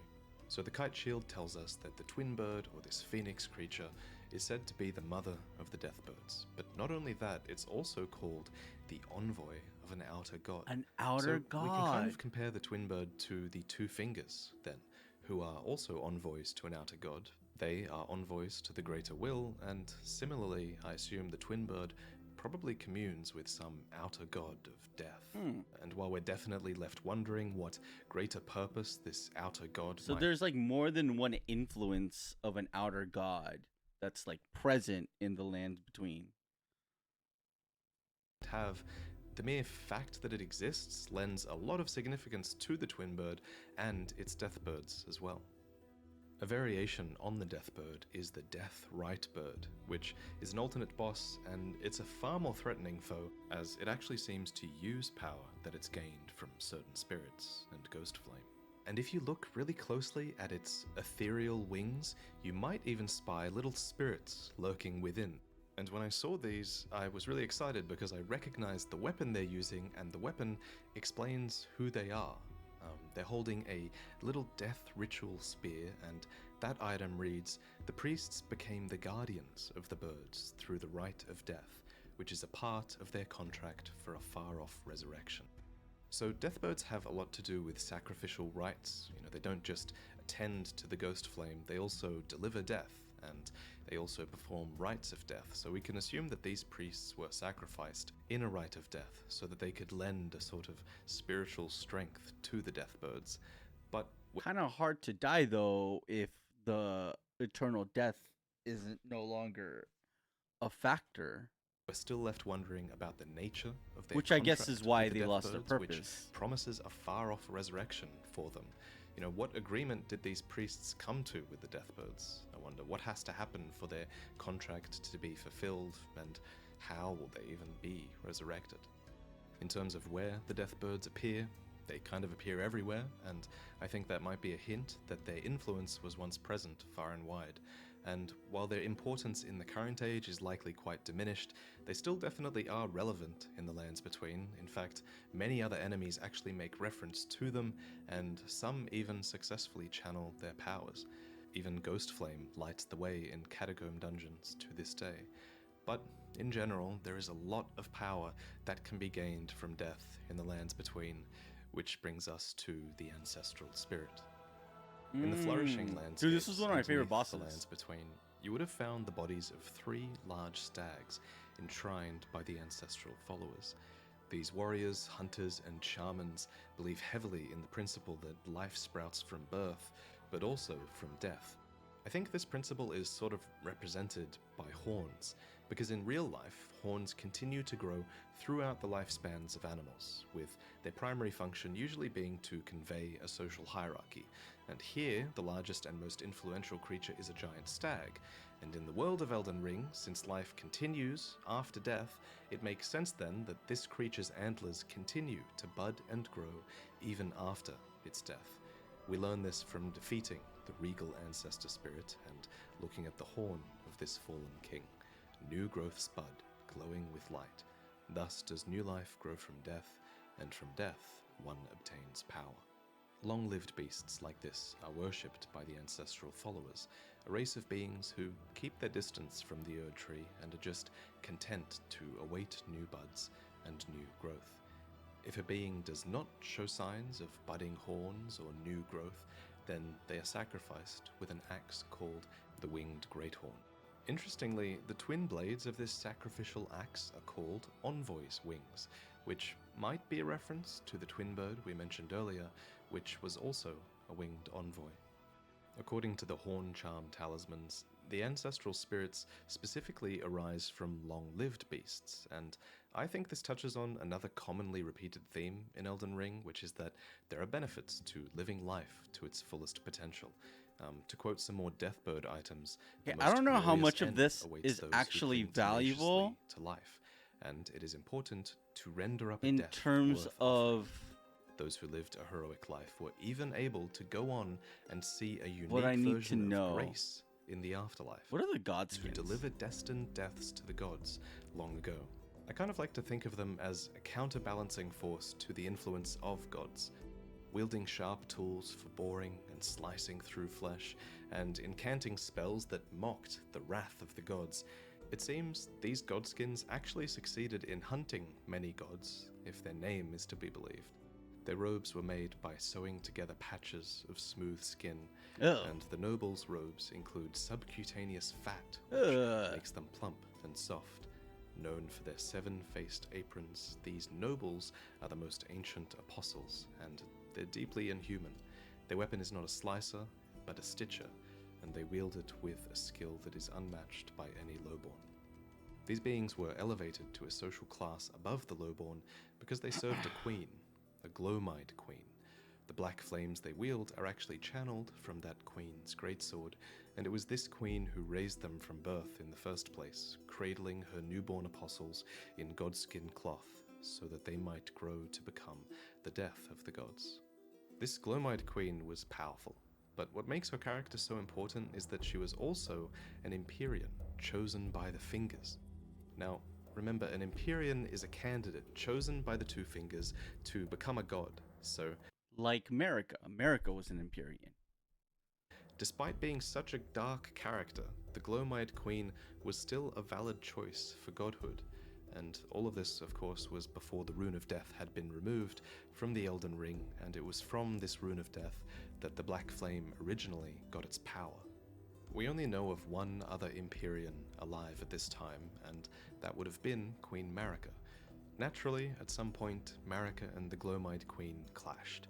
Though, according to the Godslayer Greatsword description, we know that the Glowmide Queen was defeated by Malekith, who was the shadow of Queen Marika. He is credited with defeating the Glowmide Queen and the Apostles, and sealing off the Rune of Death, which again was the source of their power. What's not clear to me about all of this, though, is whether Marika and the Glowmide Queen were rival Empyreans competing for godhood, or if Marika was already a god and decided to take out the Glowmide Queen because the Glowmide Queen was an Empyrean threat to her age. But at any rate, it seems like Marika and the Glowmide Queen are opposites. You know, the Glowmide Queen ends ages, but Marika wished for an age eternal, so it makes sense that they'd clash. There's still so much. But she also wanted But after all of this, to destroy the Marika's ring. age of the Erd Tree began, and during this age, you were supposed to wait for the roots of the Erd Tree to call to you, so that your spirit could return to the Erd Tree after death to be immortalized with it. Specifically, these roots were found in catacomb dungeons, and there's even a statue found across the lands between that was designed to help people find these catacomb dungeons. This is the statue of Rosus, the Usher of Death, and he shows the dead the path towards catacomb dungeons. The catacombs themselves were built in the age of the Erd Tree. This is proven by root resin, which states that the roots here were once linked to the Erd Tree, and it was for this reason that catacombs were constructed around these great tree roots. So at this point in history, Queen Marika had implemented her new concept for death in the lands between, and in her eyes, a proper death meant returning to the Erd Tree. Thus, in the days where catacomb roots were connected to the Erd Tree, these catacombs were valid sites of Erd Tree burial. I want to think we know literally see this who taking place, as imprisoned corpses can be seen Marika. being absorbed by the 'Cause roots isn't at the she end of like- every catacomb dungeon. She's literally a The god. process of Erd Tree burial, though, is described as an honor reserved for heroes, and this process of Erd Tree burial is presided over by Erd Tree burial watchdogs, who protect the Maybe she catacombs with imprisoned their impish herself. servants. And they are a I don't think the rest of this is that important. we do know a few things, though. We know that they're all women, they're all Newman, and they have links to Queen Marika and the Eternal City as well. We'll have to go into more detail on them later, though. But with their knives imbued with the Rune of Death, they carved a curse mark into two demigods, Rani and Godwyn. The curse mark itself is an obtainable item, and it reads, "This Hmm. curse mark was carved at the moment of death of the first demigod, and should Lewin. have taken the shape of a circle. However, 2 demigods perished at the same time, breaking the curse mark into 2 half wheels. Who was the other Rani one? was the first of the demigods whose flesh Oh. perished, while the Prince of Death perished in soul alone." So, interestingly, these assassins and the knives imbued with the Rune of Death had the power to cleave life from the physical body and from the spirit as well. Specifically, Rani was the one whose flesh perished, and she became a disembodied spirit, free from her corporeal flesh, which is what she wanted, and she now occupies a doll. But Godwyn became the Prince of Death, living without a soul and spreading the Rune of Death across the lands between through Deathroot. Now, according to item descriptions, Deathroot is the Rune of Death itself, and it acts as a source that gives rise to those who live in death. Now, what I find really interesting is the fact that this Rune of Death that is embodied by Deathroot and those who live in death, it clearly has aspects of both death and life as well, which makes sense based on what you should have learned from this episode, right? Because death isn't just the end, it's life as well. So it makes sense that those who live in death would have aspects of death and life, all contained in these beings that were brought to life, in a sense, by the Rune of Death. And while those who live in death are a bit unnatural because they do come from this fragmented Rune of Death, this half of a curse mark, they still have life in death, and so you can argue that they still have a right to life. And in fact, that's entirely what one of the endings is about, at least how I understand it, and I'll try to explore it Oh more thoroughly God. later on. These beings are persecuted and hunted down by fundamentalists of the Golden Order, and whether these fundamentalists are truly serving the fundamentals of order in the first place is just a topic that is very interesting to explore. So, in conclusion, maybe it shouldn't be a sin to live in death. After all, to quote Fia, "In death there is only peace, for in death there can be no sensation." Thank you for watching. Special thanks to Quaylarg for looking over this script. She has an awesome channel that you really Okay. That one didn't really have as much lore. I mean, it had lore, but not like lore of like the core aspects of it. Bam, bam, bam, bam, bam, bam, bam, bam. Is there anyone else that I would? Slumbering demigod. Is this about Mikola? is many things. It is about Mikola. A fundamentalist. I feel like we should watch the one with Mikola, because like Mikola's pretty important. I feel like, is the rotten one about Mikola? The Scarlet Rot is one of the deadliest things.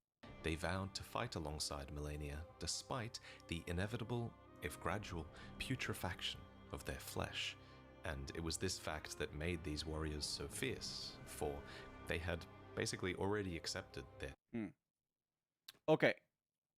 Maybe we'll save those for another time, but I do want to watch this one, which is the Shadow of the Erdtree. Or I guess we could save the Erdtree one for later, but I mean,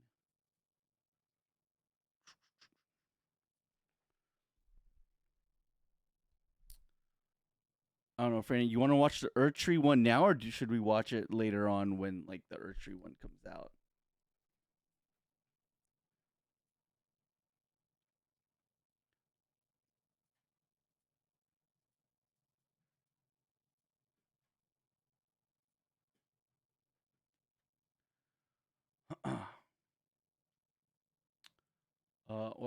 Well, I'm gonna go use the restroom real quick. I'll be right back either way.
Okay.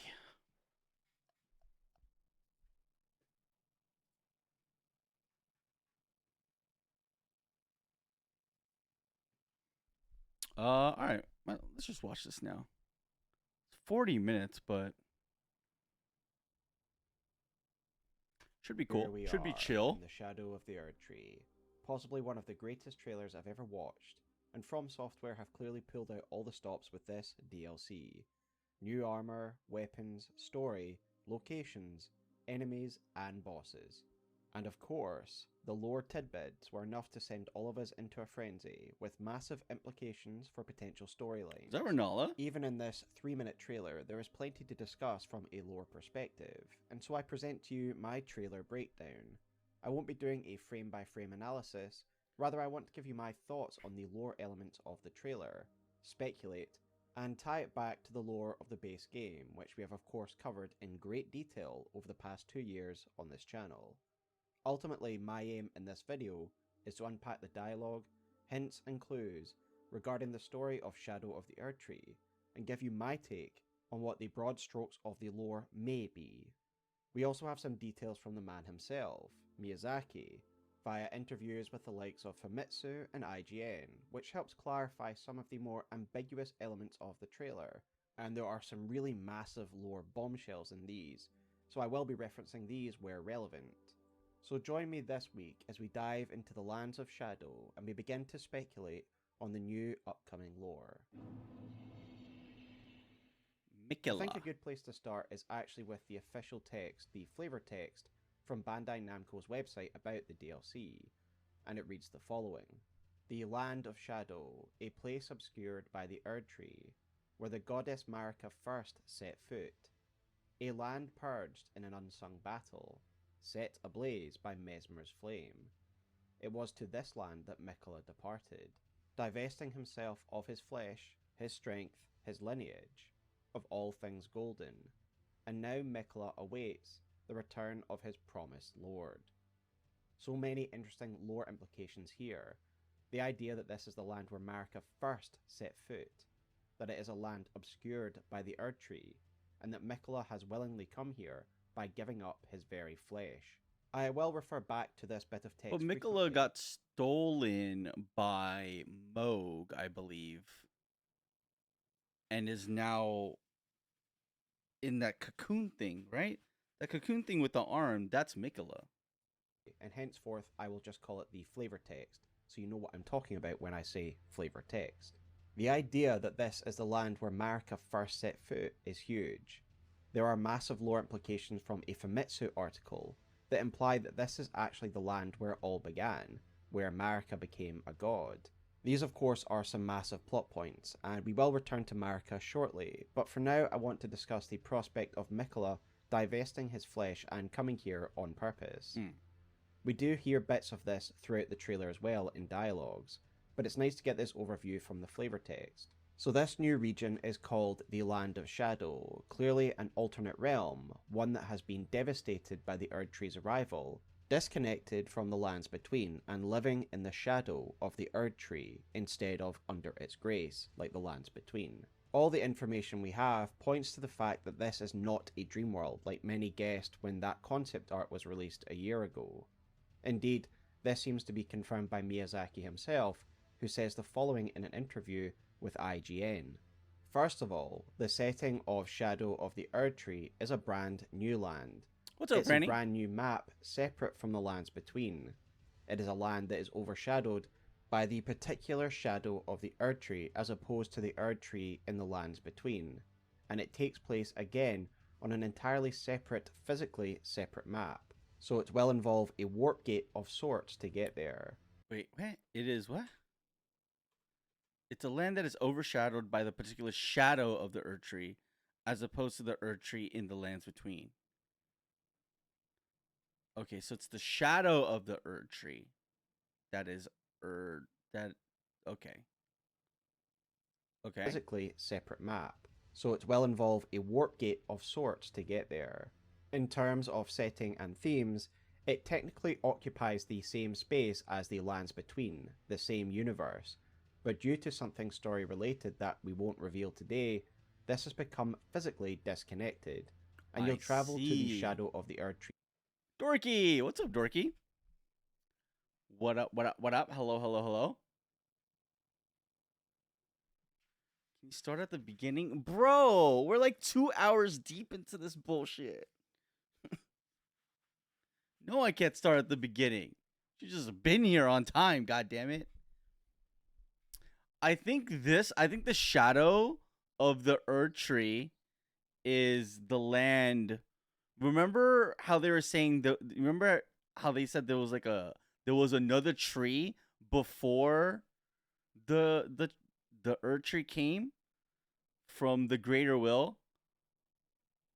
I think this might be where that original tree was before it got fucked up by the other Land tree. as a separate place. So this land of shadow itself is a place the player will visit to walk in the steps of Miquella. Miquella is a key part of the story this time, perhaps as guessed by many players who saw the art that was released previously. That is in fact Miquella, and it is he who travelled to the land of shadow, and it's the players who will be tracing his path and following in his footsteps, trying to see what he is going to do there. Another axis of the story is Queen Marika, and what she did in the Land of Shadow, and what led Miquella to follow her there. Again, this all makes sense to me given what we have seen in the trailer. It's a land that's more than just a dream or reflection. It used to be a physical place in the current realm, but it's been transposed by the arrival of the Erd Tree. It is a realm with its own history, culture, villains and heroes. Despite the fact that it's not a dream realm, one of the most striking things we notice about the landscape is the drapes up in the sky. These are of course drapes that are similar to ones you'd find in a bedchamber, like in Marika's bedchamber, or the baldachin of Fia and the Deathbed Companions. There are a lot of different speculation avenues we can go down. Could this be a reference to the aforementioned baldachin, and thus those who live in death? The Shadow Realm seems like a place where things heretical to the Erd Tree exist, but we will return to that facet shortly.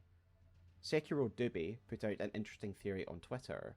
The drapes are so similar in fact to Marika's bedchamber. Is it possible that this is an overlap between the two worlds for some reason?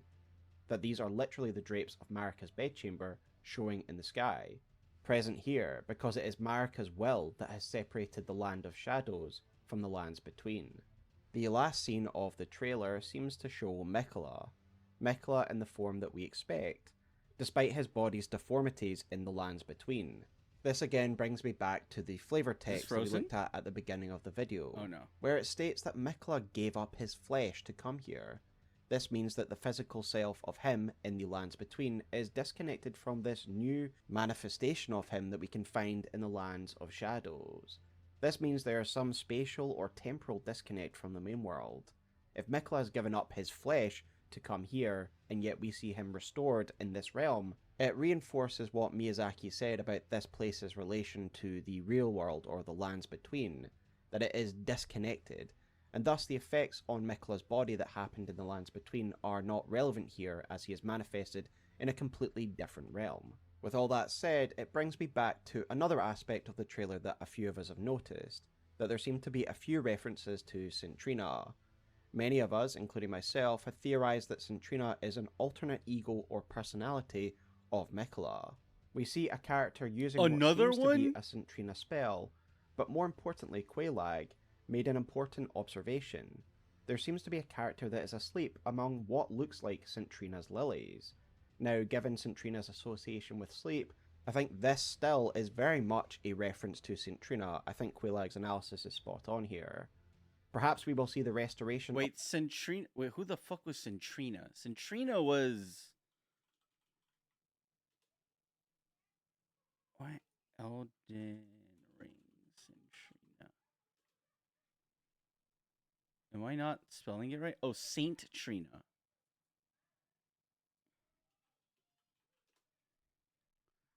Saint Trina is described as a young individual. Young appearance. The priest, symbol of faith, saint, fervor.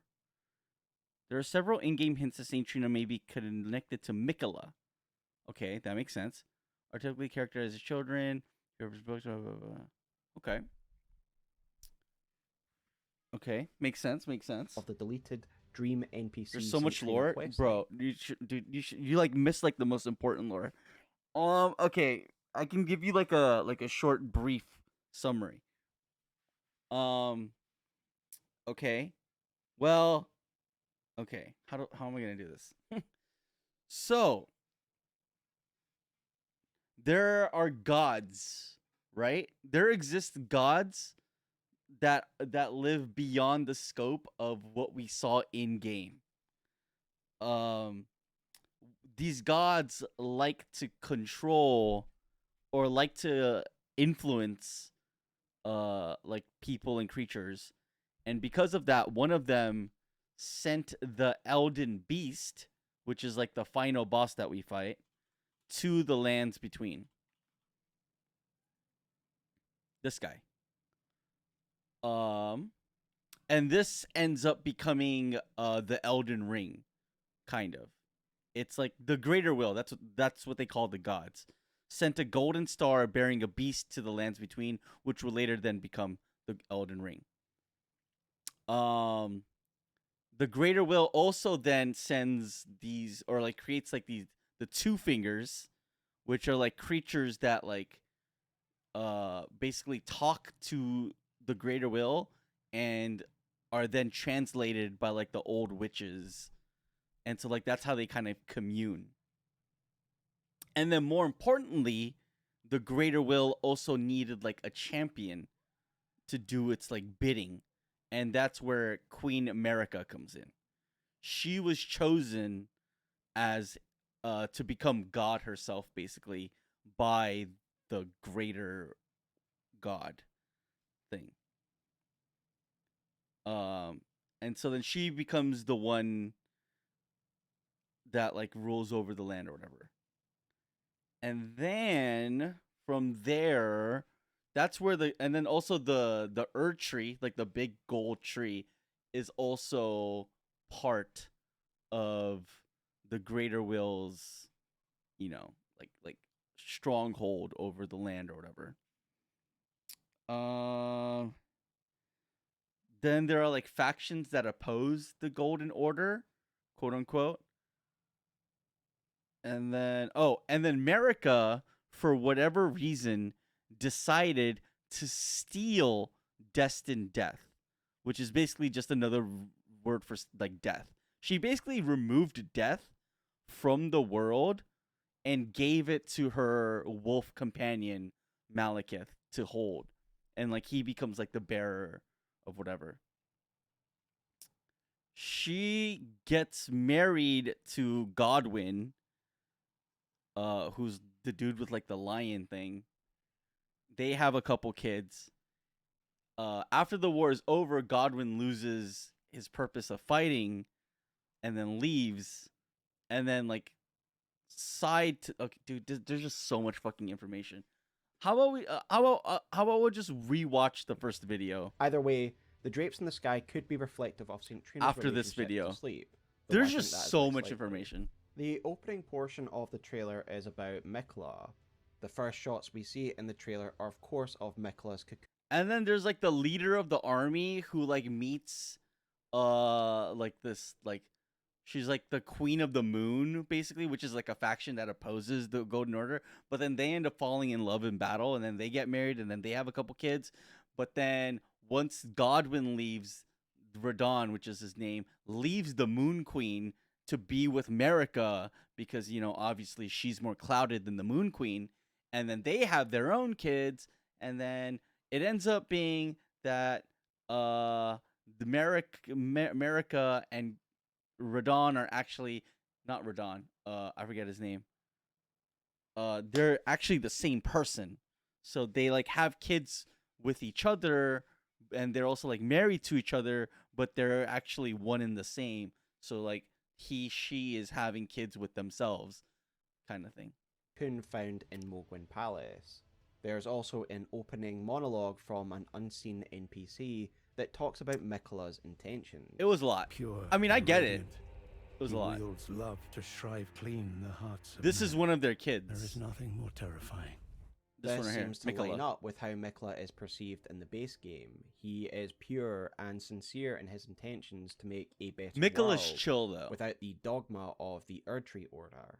Though clearly the NPC that is narrating this sees this type of radical ideal as dangerous or a threat, and again, we don't really know why. We do see the lower half of an NPC in this scene. The robes don't seem to be an exact match for anything that's in the base game, That's as far as Melina. I can tell, but they look similar to robes that are associated with aristocracy in the lands between. The ruler set, the consort, and official sets, for examples. This could mean a couple of things. I saw some people trying to relate it to Tanith, which does make sense, given its similarities to the consort dress and the snake themes revolving around Mesmer. However, again, Quailag came up with a really great observation, and again, please check out Quailag's Twitter and channel, as she's really good at picking out these details in regards to symbology, etc. But Quailag made an observation and made a suggestion that perhaps Tanith and some of other Lanedel's noble culture could have come from the Land of Shadow originally. Remember, this was a real physical place that wasn't initially disconnected. It was a region in this real world. And also remember that Tanith's lore contained within the consort mask tells us that she came from a foreign land. Could this be the foreign land from which she hails? Marika Quailag also does make came some from a foreign compelling land. observations in regards to the similarity between the masks of Marae and Tanith to the armor set shown in the trailer. It does seem as though there will be an NPC in Mikola's chamber, encouraging us to travel to the realm of Shadow, as we later hear this dialogue. Come now, touch the withered arm, and travel to the realm of Shadow. So this also confirms what we've all predicted since day one. The DLC will be accessible from Mikola's cocoon and hand, meaning that we'll be likely using Mikola's physical connection to this place as a bridge of sort, a bridge between the two worlds. Miyazaki confirms that Mikola has come here for his own objectives, as he says the following in the IGN interview. The cocoon and arm you saw at the beginning of the trailer. This is actually the point of entry to the Land of Shadow, where the players will enter the DLC. And this does have some relation to Mikola. And Mikola, as we have said, travelled to the Land of Shadow. He does have some motive and objective there, which we won't give away too much, but essentially the player will be following in those footsteps, in the same way that they followed the blessings from the Grace, the sites of grace in the lands between. They'll be following in Mikola's footsteps, and these will guide them through the Land of Shadow, and reveal that motivation to them. Mikola chose to come here, and this brings me back to the state we find Mikola in the base game, in a cocoon. My speculation has always been that Mikola was the one who cocooned himself. This does seem likely, although it's not actually confirmed in-game, and that Mohg merely cracked it open, stealing Mikola so that he could corrupt his form with his corrupted blood in a vain attempt to raise up a god of blood. In the opening slides to the base game, we see a slide of Mohg stealing Mikola. Mikola is covered in a sticky substance, which I've always taken to be an amniotic type fluid from the cocoon that he was in. He has also got fly-like wings, reinforcing the idea that he formed this insect-like cocoon himself.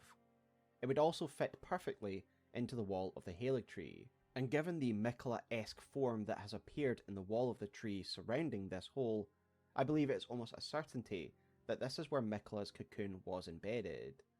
There are of course other cocoons throughout the Halig tree, and now with the additional context of the trailer in hand, I suggest this is how Mikola transported his mind to this shadow realm, and perhaps the cocoon people around the Halig tree were his followers attempting to join him.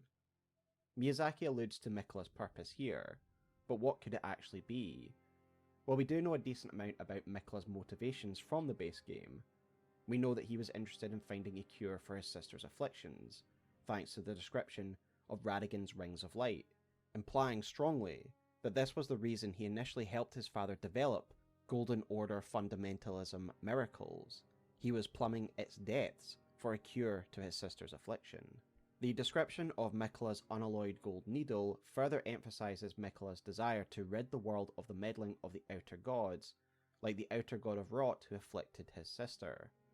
Additionally, Malenia's armor set reads the following: "My brother will keep his promise. He possesses the wisdom, the allure of a god. He is the most fearsome Empyrean of all. This is clearly a quote from Melania, and prior to the DLC I'd thought this was a vain hope of hers, a bit of copium, that she still believed her brother would deliver despite the fact he was more or less dead. However, it seems that Melania's faith in her brother is actually well founded, as Mikola is still active despite the mutilation of his terrestrial form.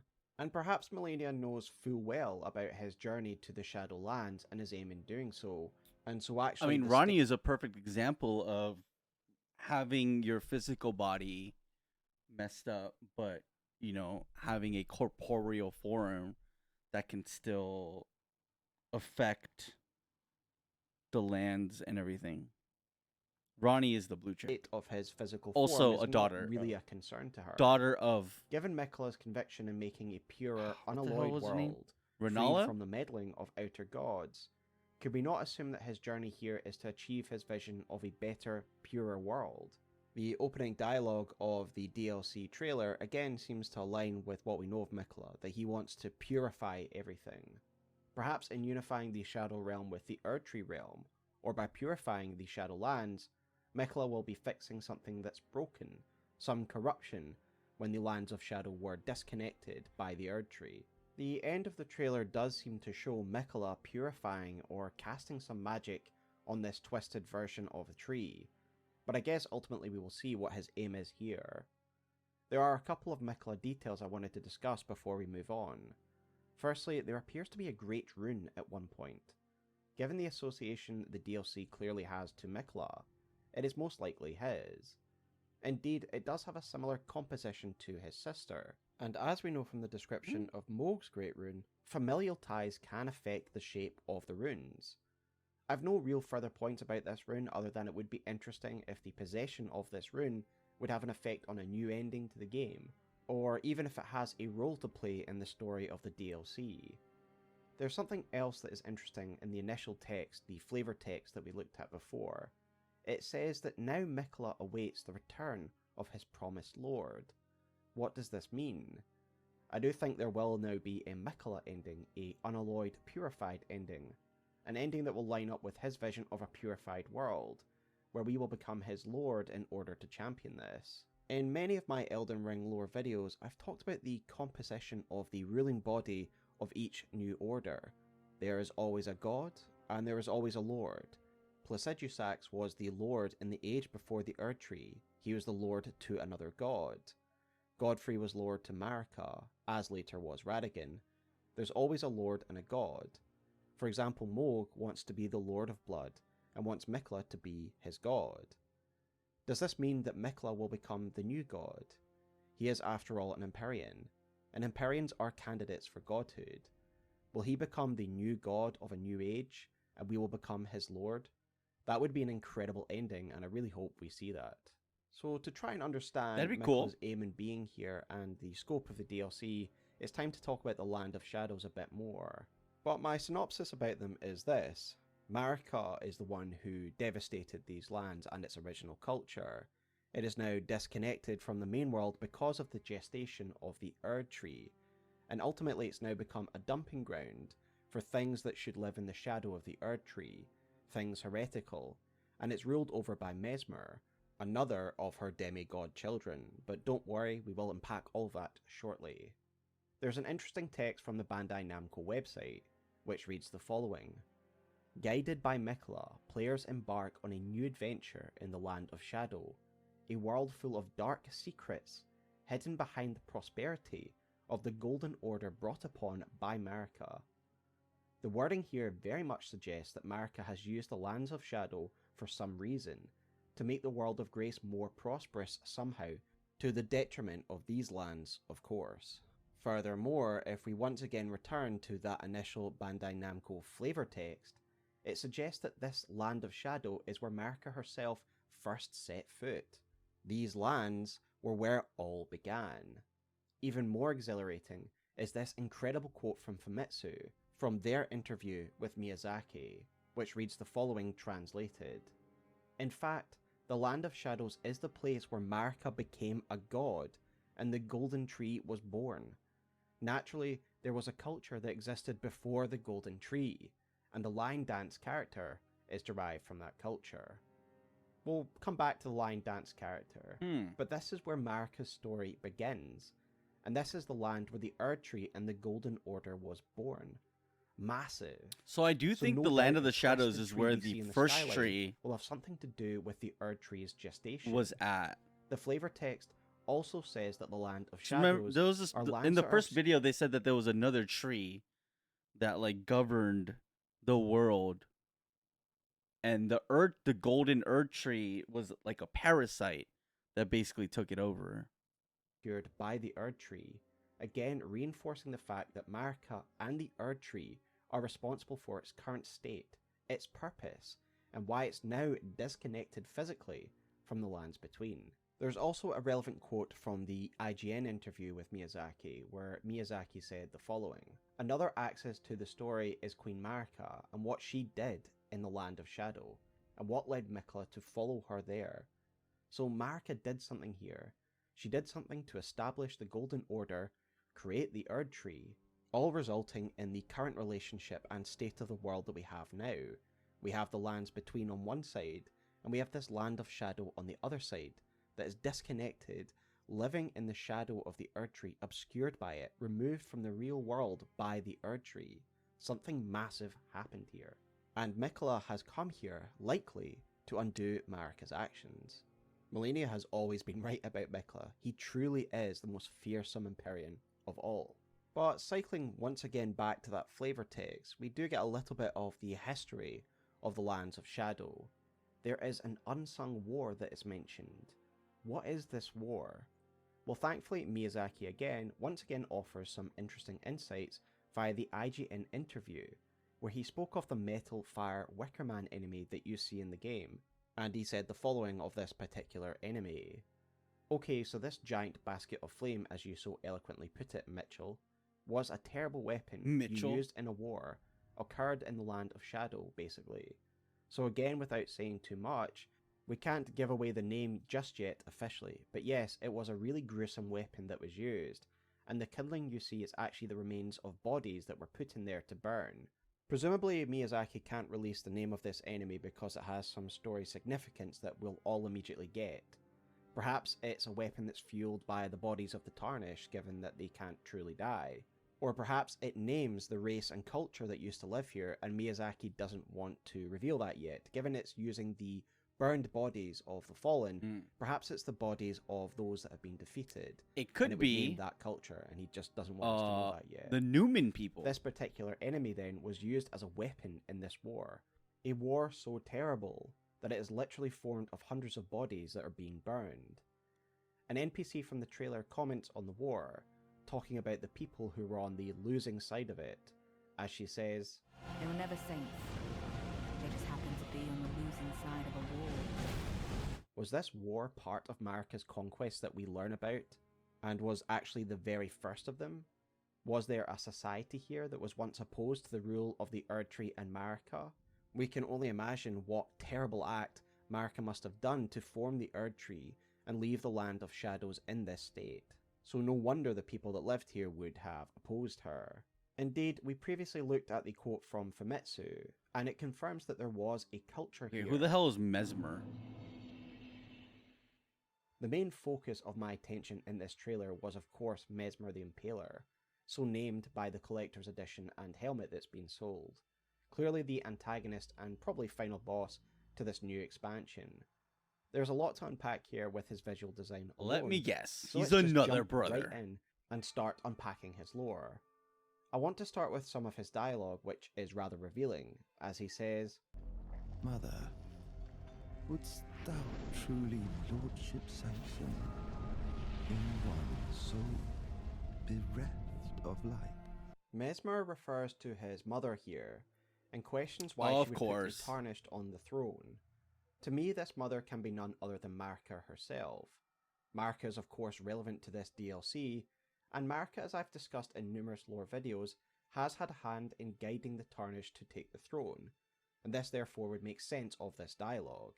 We learn that it was her who placed Hugh in Round Table Hold, in order to assist the Tarnished in killing a god, the Elden Beast. Oh, your divinity have mercy and grant me forgiveness. The road is yet long, a god is not easily felled. But one day without fail you will have your wish. So please grant me forgiveness, Queen Marika. This, of course, means that she wanted the Tarnished to defeat the Elden Beast and sit the throne. Gideon's interpretation of Marika not wanting us to succeed, in my opinion, is wrong, and in my opinion is the result of him being manipulated by Radagon, whose will he believed to be Marika's, but I discussed this more in my Radagon video, so I would direct you there. As such, I think Mesmer questioning the validity of a Tarnished as Lord is a question posed to Marika. So that is his mother. He is another of her demigod children. We know there are other demigods that we haven't faced Another in one. game. The Bandai Namco article from pre-launch regarding the story trailer talks about the numerous demigods who were slaughtered in the Night of the Black Knives, not just Godwyn, unnamed dead demigods. Then we also know from the Mausoleum Soldier Ashes item description that the Wandering Mausoleums contain unknown dead demigods, again other children of Marika that we just don't know the names of. So it shouldn't be too surprising that we are facing another child of Queen Marika, another demigod that wasn't present in the lands between because he has been here in the Land of Shadows. Looking at his physical God, form, he looks so strong. we can see that he has red hair, suggesting he is of the line of Marika and Radagon, much like Mikola and Malenia. Perhaps this is an unknown older sibling who left for the Land of Shadows before they were born. The user Amigop on Twitter DM'd me to share a theory with me, that perhaps the smouldering butterflies represent Mesmer, as the Aeonian ones represent Malenia, and the nascent ones represent Mikola. This is a great idea that reinforces the symmetry behind the idea that Mesmer is of the Marika-Radagon lineage. So yeah, massive shout out to user Amigop, who not only shared this theory with me, but was kind enough to let me use their image that they created for this comparison. I'm very grateful. Additionally, the first letter of Mesmer's name fits with what we know in the game. Radagon's children with Renala all begin with the letter R, as if after their mother. Rykard, Radan, and Rani. Whereas Radagon's children with Marika all begin with the letter M, as if after her. Mikola, Malenia, and now Mesmer. There was also a really great observation made on Twitter by the user Dylan, who pointed out that the statue behind Mesmer, shown in the trailer, is most likely to be a statue of Marika. The braid matches, the signature swirling cloth is also present. The statue behind Mesmer is cradling a child, perhaps Mesmer himself. Again, massive shout out to Dylan, this is a great observation. In fact, as I was writing this section on the script, I read the IGN interview where it is outright confirmed by Miyazaki that Mesmer is indeed one of Marika's demigod children. He says the following: "You may have seen at the end of the trailer there was a piece of key art where it shows Mesmer sat in his throne-like chair, and people who have played the game may recognise this throne to be one of those from the boss room where you battle Morgott. And this represents the thrones at the base of the Erd Tree, and it's supposed to symbolise that Mesmer stands on equal footing to these other demigods and children of Marika, who sat around in these thrones, and held the rooms of the Erd Tree. So he's an important figure who rivals these other demigods, and as you play the DLC, you will learn a little about why he wasn't featured in the Legends of the Erd Tree, the Lands Between. You'll realise why he existed in this shadow, this land of shadow. We will return to the other aspects of this quote shortly that deals with his position, but I want to home in on the fact that it says he is on equal footing to the other demigods and other children of Marika. And if this isn't clear enough for you, the Famitsu article straight up names him Marika's child. With that said, and kind of established that this is another demigod and child of Marika, let's talk about the appearance of Mesmer, as there's tons of detail here. First of all, he seems to be wielding the blood flame, and his spear, his impaling spear, very much looks like Mohg's trident, except with just one prong, obviously. This makes us think that there's an association with the Formless Mother, a force somewhat heretical to the Golden Order, and as we discuss Mesmer more, you will see that this really is a pattern with him. I mentioned Blood Flame and the Formless Mother, but could there also be a connection to the Blood Star? This is interesting because I am actually working on a Bloodstar video that should be out in the next week or so. But returning to Mesmer, if we look at the cover art, the concept art, we see Mesmer sitting on his throne with his hand open, and there seems to be a blood flame in his hand. But from these flames seems to be thorns.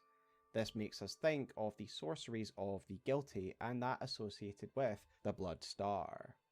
The rest of his getup is also similarly heretical. He is of course covered and adorned in snakes. We know from the Duelist's Helm that the snake is considered in Erdtree society to be heretical or in opposition to the Erdtree, and thus in these gladiatorial games, people used to enjoy the snakes on the helmet of these duelists be beaten up. In past videos, I have ruminated on why the snake is so hated. It can't just be because of Rykard, as that is a recent event, and the gladiatorial games date back to Godfrey's era. So there must be something older in the history of the Erdtree and the People of Grace that makes them hate the snakes. Perhaps we will learn more now. Perhaps the snakes were some of the culture that lived in these lands of shadow. It will be interesting to uncover if there's any connection between him and Rykard and Mount Gelmir. As we've discussed, we already think these smouldering butterflies are ones that are possibly associated with Mesmer. And of course, one of the main locations you can find these smouldering butterflies is Mount Gelmir. Coupled with the association with snakes, I think there has to be something here in Mesmer's past that has something to do with Mount Gelmir, but all we can do is wait and find out. There is another important detail regarding Mesmer's appearance. It is difficult to see, but if you pause at the moment it zooms in on his face, it seems as though one of his eyes are sealed, his left eye. This follows the visual design of Melina and Ranni. What is the relevance of such a sealing? Okay, In I can see Melina's it. case, it is heavily hinted that it is related to her possible past as the Gloam-Eyed Queen, and the sealing of destined death. Will Mesmer have a hidden power that is sealed away as well? The Frenzied Flame? Something new? Only time will tell. Wait, the Having looked Gloom-Eyed at all this, what Queen. becomes clear Wasn't is that it the just other marks Mesmer out as someone who Empyrean? surrounds himself with the heretical. This brings me to what I see as one of the most interesting bits of symbology that I think tells us a lot about Mesmer's rule and the Land of Shadows as a whole.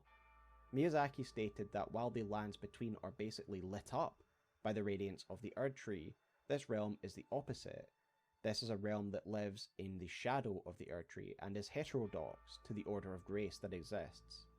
This brings me to the interesting sigil found on Mesmer's Impaler.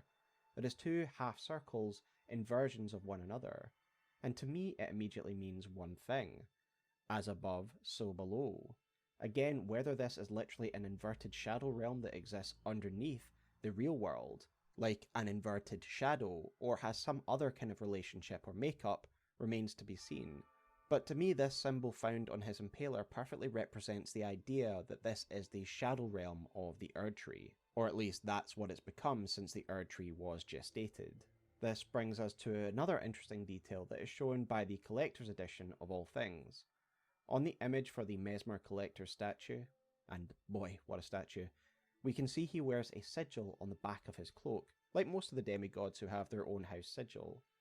This same sigil is shown more clearly on the collector's edition box, and we can presume that this is Mesmer's house heraldry that represents his rule and ideals. The sigil shows some very interesting imagery. There are of course the snakes, enemies of the Erdtree. There appears to be what is a flame, which could be the blood flame of the Formless Mother or the Frenzied Flame. Indeed, it does almost seem to be the same sigil as the Frenzied Flame, or is at least very similar. Though I also note it looks very similar to the Dragon Communion sigil, which you'll see here. This is also most interesting because Mesmer's armour that he's wearing is very similar in appearance to the Drake set, and the Drake Knight set is also related to Dragon Communion, as the armour set reads the following: Black iron armour worn by Drake Knights. Features the spoils of a dragon catch as an emblem of pride, as both a dragon hunter and partaker of communion. Again, Dragon Communion seems to be one of the darker elements of Lands Between society. Yura warns us that while this provides great strength, eventually one will lose themselves to their hunger, and indeed those who continue to partake in Dragon Communion beyond which is sensible become the magma worms, those dragons that are cursed to crawl the earth for their sins. And sure, I do therefore think it's likely that Mesmer is once again associated with this heretical practice. Perhaps he was one of the first people to partake in such a heretical act of eating a dragon's heart. However, there's another aspect of his visual design that suggests to me it is likely that he has taken part in dragon communion. For if you zoom in on his open eye, you can see it's the serpent eye of one who has eaten dragon hearts. For those unaware, in the base game, if you take Dragon Communion enough times, your character's eyes will actually transform to similar eyes like Mesmer's. Though again, time will tell if this visual design has anything actually to do with Dragon Communion. On the other side of the sword opposite to the flame is what appears to be a halo or a crown made of branches. Does this crown of twisted wood signify his lineage, that he is in fact the child of the goddess Marika, the ruler of the Erdtree society? Or does it mean something else? We have to wait and see, I guess. The amount of things heterodox to the Erdtree found in this DLC trailer makes me believe that the Land of Shadows, as the name would imply, is a place that is the opposite of the Erdtree, a place where things that are spurned by the Erdtree's grace do exist. We even see that the Omen have a presence here. The lion dragon boss that was showcased quite clearly has omen horns sprouting from it, as well as the people underneath the dragon having limbs and feet that are reminiscent of Morgoth's, for example. Just as an aside, fellow content creator Azael made an excellent observation that at a certain frame you can see this is actually made up of two omens standing on top of each other. This makes sense, as this is something I initially thought when I saw this boss, that it's like the Chinese dancing dragon. The lion or dragon head, however you want to look at it, is just like a costume that has been put over the top of two omens, a costume that has been puppeteered by the omen underneath. Note earlier on in the trailer when you see this boss, a hand seems to adjust the dragon's face as if it's a mask or a prop. Now, returning to Mesmer, in short, he is the ruler of the Shadowlands, all things dark that aren't allowed to be existing within the realm of the Erdtree, and I believe that he rules this realm on behalf of Marika, that he is aligned with her, or at least was initially. There are a few reasons why. Firstly, for someone who seems to surround himself with so much heresy, he seems to share the disdain for the Tarnish that people in Erdtree society do as well, referring to them as those bereft of light. Oh, fucking Secondly, haters! his relationship with Marika seems Haters not around to be every corner. combative, as we can judge from that tiny bit of dialogue. As you would expect from a Lord of Heresy who wants to destroy her world. Instead, he speaks to her cordially. And of course, as we've discussed, it seems as though there's a statue of Marika in his throne room, speaking volumes about his Alright, original I think the rest of this relationship. is all It would just... be somewhat analogous to forcing the idea that he is here to keep the denizens of the Paler. The rest is all just... Well, I think that's a snake. And found in a tiny bit of dialogue. As you would expect. He got snakes. Okay, what was the very first one? That was the first one.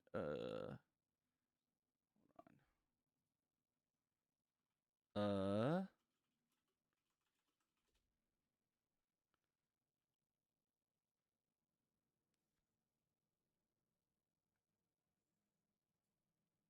Demanded a heavy sentence, but even in shackles, she remained.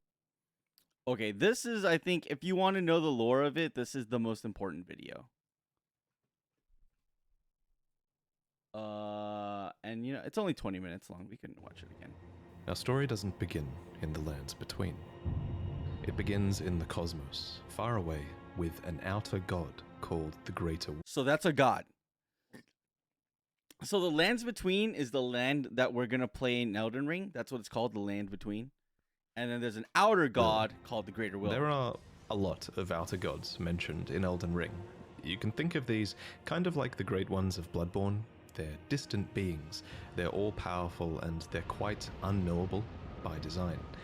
But many of these outer gods want to make their presence felt in the world. The Greater Will, maybe most of all. To this end, it sent a golden star hurtling towards the lands between. The Elden Star's incantation tells us that this golden star was bearing a beast, an Elden beast. The Elden Remembrance calls it a vassal beast of the greater will. If you didn't know, a vassal is someone who holds land on behalf of their overlord. Obviously, this is fitting in this case, because the Elden Beast occupied the lands between on behalf of the greater will, and was a living incarnation of the concept of order. As such, this beast would later become the Elden Ring. The Elden Ring itself is made up of runes of power, some great, some small, that together represent a sort of logic for the world to follow. Thus, the Elden Ring represents order. The true nature of this order is a subject of constant debate and research undergone by fundamentalists. But two of the key fundamentals are the laws of causality and regression. You can think of the law of causality as cause and effect, where actions have consequences, and those consequences are new causes that branch out into infinity. These are the relationships between the ring is housed within the Erd Tree, which towers over the lands between. But it's very important to stress that life in the lands between did not begin with the Erd Tree, the Elden Ring, or the Elden Beast. No, the lands between were occupied well before the Greater Will came. There were other beings here. There were other factions here. There were other gods here. And there was even another great tree here.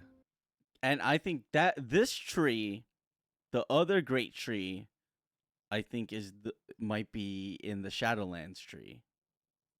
Before the Erd Tree. And this is where a huge twist regarding the Erd Tree comes in. So, there are incantations in the game called Aspects of the Crucible. According to their descriptions, these are manifestations of the Erd Tree's primal vital energies. And I quote, "They are an aspect of the primordial crucible." Okay, this part's not that important. To this end, it has the two fingers. Okay, the two fingers, kind of important. But the Greater Will needed more than a big tree. It needed loyal agents in the lands between. To this end, it has the two fingers, who are its envoys. The two fingers heirloom has a weird picture of them, but it reads, "Of course, fingers cannot speak, yet these are eloquent. Persistently they wriggle, spelling out mysteries in the air. Thus did we gain the words of our faith." These words are interpreted by the finger readers. These are the undying old crones that you would have found throughout the lands between.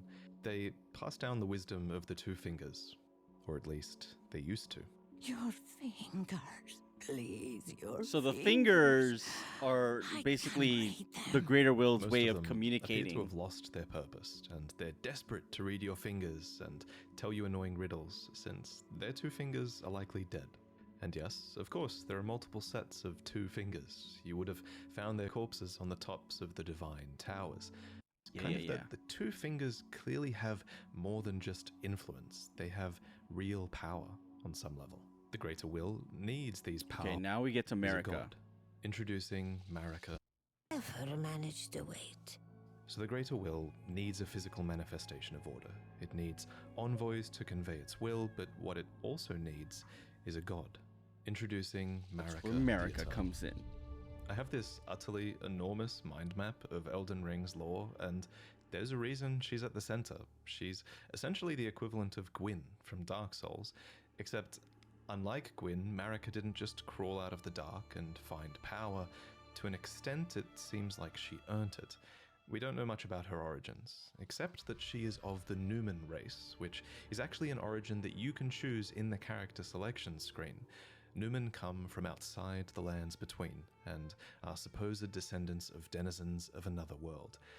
Could it be that this other world or this other location is the shadow of the Erdtree place? Interesting. Interesting to think about. Which is why maybe the shadow of the Erdtree is maybe the place where Marika came from. Long-lived, but seldom born. At some point, Marika was chosen as an Empyrean. What is an Empyrean? Well, an Empyrean is a being chosen by the fingers as a candidate for godhood. As an Empyrean, Marika received the aid of a shadow to do her bidding. So what is a shadow? Well, it's a wolf, shadowbound to its Empyrean by the two fingers. Lunar Princess Rani is another example of an Empyrean with a shadow-bound beast. You would have met Blythe. These creatures are the Empyrean's very own shadow. They are completely loyal to their needs and, by definition, incapable of treachery. Marika's shadow was a beast called Malakath. Every Empyrean uses their shadow in different ways, but Marika's sole need of her shadow was as a vessel to lock away destined death. So what is destined death?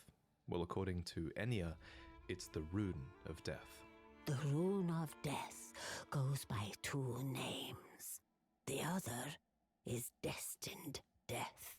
We mentioned earlier that the Elden Ring is made up of runes, and at some point, maybe when she was chosen as a god, Marika plucked the rune of death from the Elden Ring. She gave the rune of death to Malakath, her totally loyal shadow, who bore a black blade imbued with this rune. It's kind of genius, really. In a single act, she removed the concept of death from the lands between, while also commanding total control of death through her shadow, who could deliver it at her whim. Now the question is, why would she want to do that? Why remove death, the concept of death? Some of you might be asking, if death is removed from the lands between, how come I can kill this dog? First off, shame on you. Second, from a lore point of view, that dog isn't really dead. It's simply in the process of its spirit, or its soul, returning to the Erd Tree. Catacomb dungeons, for example, are specifically constructed near the roots of the Great Tree for this reason, so that the Erd... This part's not really important. ...rise within death as corpses or skeletons. Basically, death isn't really death.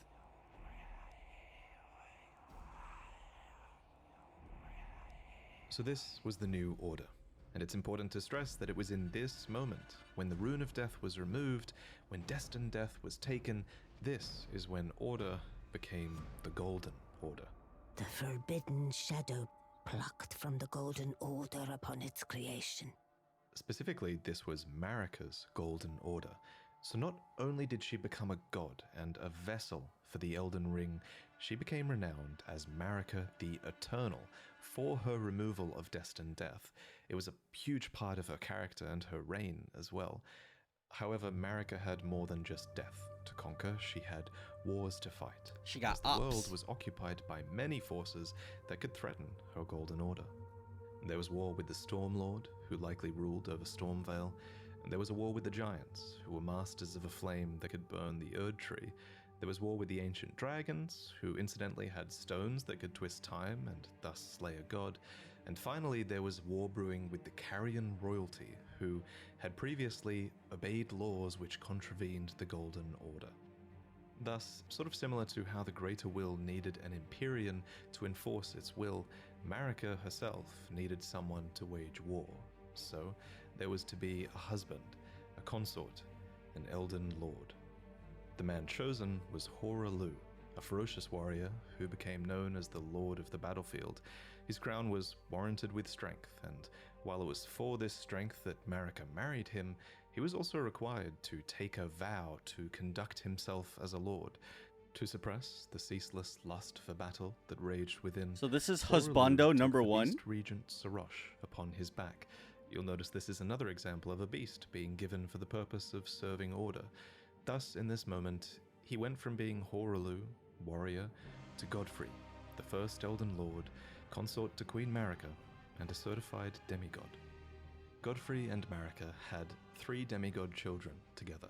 There was Godwyn the Golden, who you saw being killed in the opening trailer, and there were also the reviled Omen twins, Morgoth, who guards the Erd Tree, and Mohg, who became Lord of Blood. You might think that Godric was another demigod child, but he actually wasn't. Instead, he was probably descended from Godwyn. Anyway, we'll talk about the demigods more in detail in another video, so subscribe for that.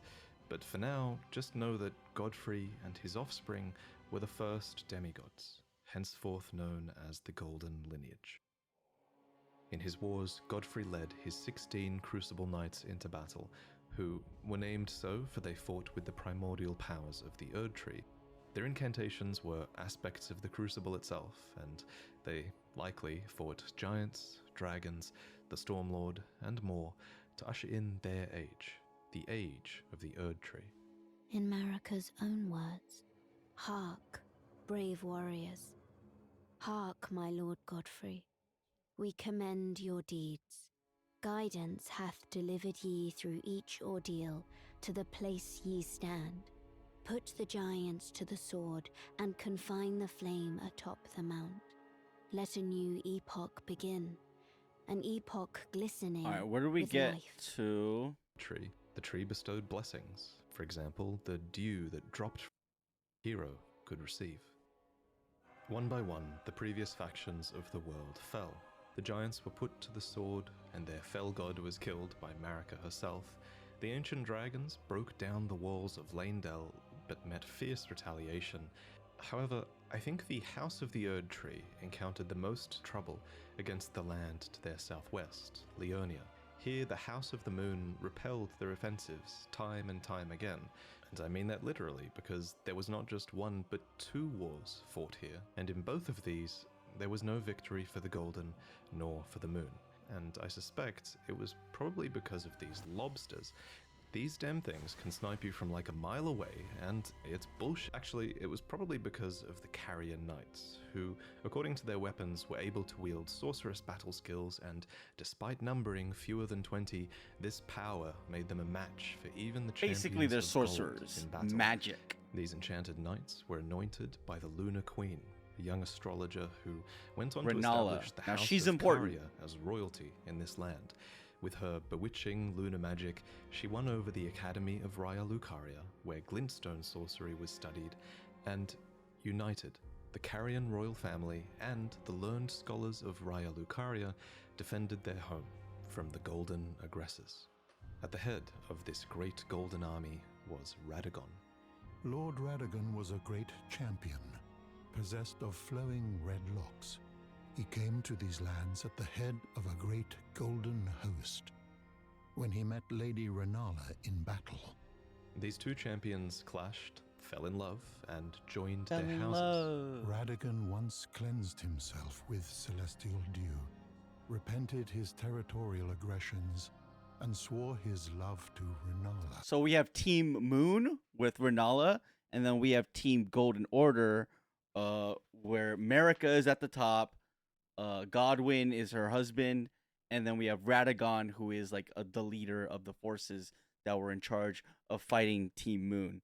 But then, as they were fighting, Radagon and Renala, they fell in love with each other, and then they got married, and then they stopped fighting.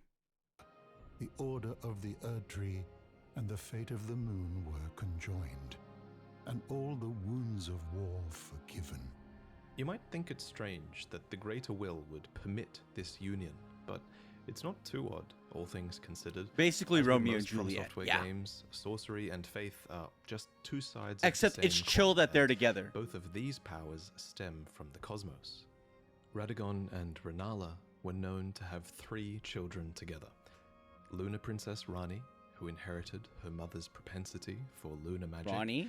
Radan, who took after his Radan. father Radagon and would go on to master gravitational magic, and Rykard, who pioneered new hex sorceries and would go on to feed himself to a great serpent. It follows that at some point after this, Marika began to harbor doubts about the Golden Order that she had had a hand in creating. In Marika's own words, I declare mine intent to search the depths of the Golden Order through understanding of the proper way. Our faith, our grace is increased. Those blissful early days of blind belief are long past. My comrades, why must ye falter? And it's at this point that we should talk about Marika's motivations, her character. This is surely going to be one of those huge points of debate in the coming years, but for now, my working theory is that she wanted to discover the truth behind order and the truth behind the greater will, and she believed that bonds had to be broken so that they could be better understood. She believed that there was great meaning to be found in hardship. Queen Marika has high hopes for us, that we continue to struggle unto eternity. For Lord Godfrey, Basically, his struggle pain is ended knowledge. at the end of his campaigns. According to his armor, he led the war against the giants, faced the Storm Lord alone, and then there came a moment when his last worthy enemy fell, and it was then, as the story is told, that the hue of Lord Godfrey's eyes faded. In truth, he was robbed of his grace. Then Marika sent him away. My lord, and thy warriors, I divest each of thee of thy grace.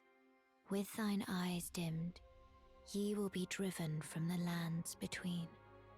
Ye will wage war in a land afar, where ye will live and die. This became known as the Long March of the Tarnished, as Godfrey and his tarnished descendants walked away from the lands between. So basically, because the war was over, he lost, like, basically his purpose, because he's like a renowned warrior.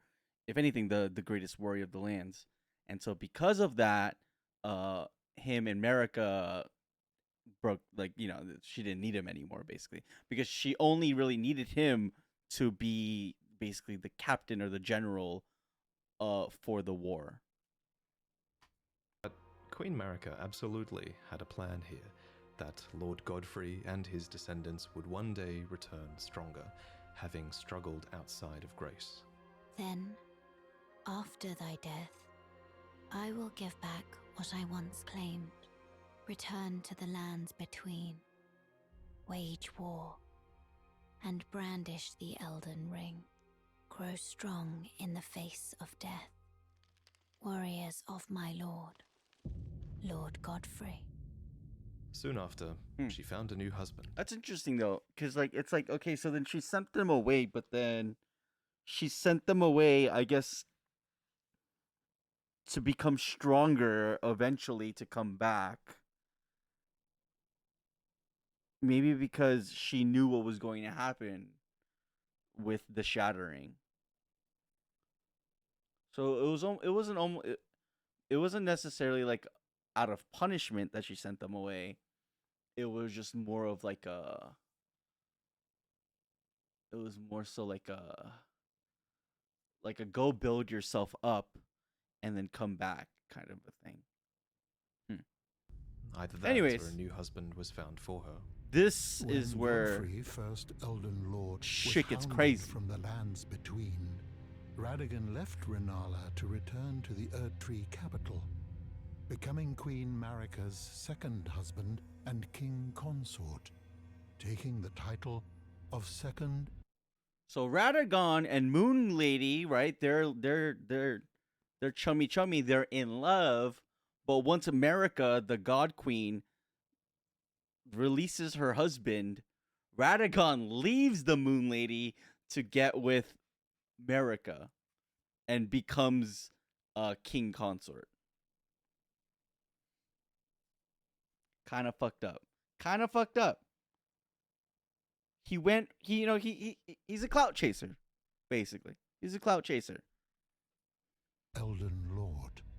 The mystery endures to this day as to why Lord Radagon would cast Lady Rennala aside, and moreover, why a mere champion would be chosen for the seat of Elden Lord. Whatever the case, as a part of this union, Radagon's prior 3 children with Rennala became demigod stepchildren, granted grace thanks to their new family tree. Rennala was broken by this, and so was her country, Leonia. The queen set Poor reeds Rennala, when man. Rennala, head of both the Academy of Raya Lucaria and the Carian royal family, lost her husband Radagon.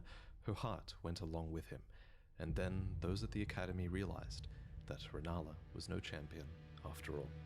In the wake of Radagon's betrayal and Rennala's poor judgment, Leonia struggled with civil war, with the Academy of Raya Lucaria on one side and the Carian royals on the other.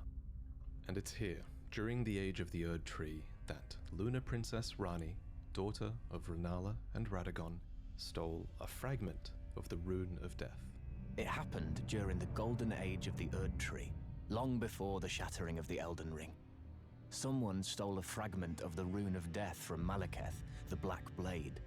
As mentioned previously, Malekith was Marika's shadow, and he had sealed destined death in a black blade. Then a fragment, only a fragment, of this rune of death was stolen. And once this happened, Malekith went a step further in protecting destined death. He bound the blade within his own flesh, such that none might rob death ever again. It was too late, however. This fragment of the rune of death was used immediately, that night, to kill a demigod, Marika's own son, Godwyn the Golden. That was the first recorded death of a demigod in all history, and it became the catalyst. Soon, the Elden Ring was smashed, and thus sprang forth the war known as the Shattering. Now, there is a lot of really credible evidence that Marika was behind this plot to have a fragment of the Rune of Death stolen. There's also a ton of evidence that Marika is behind the entirety of your Tarnished quest, but we'll talk about that in another video. For now, all you really need to know... So that's interesting, to me at least, because why would Marika, like this is a question that I asked, why would Marika, who initially stole the Death Rune, have to make a plot to steal a fragment of the Death Rune so that she could kill her own son? Because Godwyn, the dude that died because of the fragment, is her son with Godfrey, her first husband. If Marika was in fact behind all of this, I just want to know why. You know what I mean? So, in terms of the timeline, at least, is this.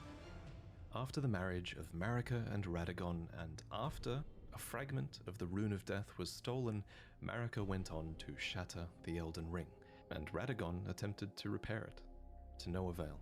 The Elden Ring had been broken into runes, some great and some small. You know, it's said that Lord Radagon harbored a secret. A famed sculptor of the Erdtree capital was once summoned to render Lord Radagon's likeness in giant stature, when he glimpsed the skeleton in Radagon's closet. And as such, it's said the great statue harbors his secret too. Of course, the huge twist in Elden Ring is that Radagon is Marika, or depending on what you believe, he became her, for she knew it was going to happen. In Marika's own words, O Radagon, leal hound of the Golden Order, thou art yet to become me. Thou art yet to become a god. Let us be shattered, both. Mine other self. You can tell when From Software is keeping something a little bit open-ended, and of everything in Elden Ring's lore, this will also... So basically, Marika and Radagon are potentially the same person. So Radagon having babies with Renala, the Moon Lady, that could have actually have been Marika. And then when Radagon left Renala, the Moon Lady, to be with Marika, it was literally just Marika and Marika becoming together as one.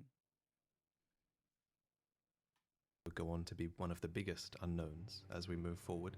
But it's For just example, a theory. The wording, thou art yet to become me, reinforces that Marika and Radagon were two separate entities before the Shattering. However, in contrast, there is also evidence that Radagon was always part of Marika. For example, Enya says that The demigods are each and all the direct offspring of Queen Marika. But how can this be if Radagon married Renala and had those demigod children? The only way that makes sense is if Radagon was always Marika and he just went over there to seduce Renala long ago. I'll present more concrete theories in the future, but on this matter, the most important thing is, what do you think?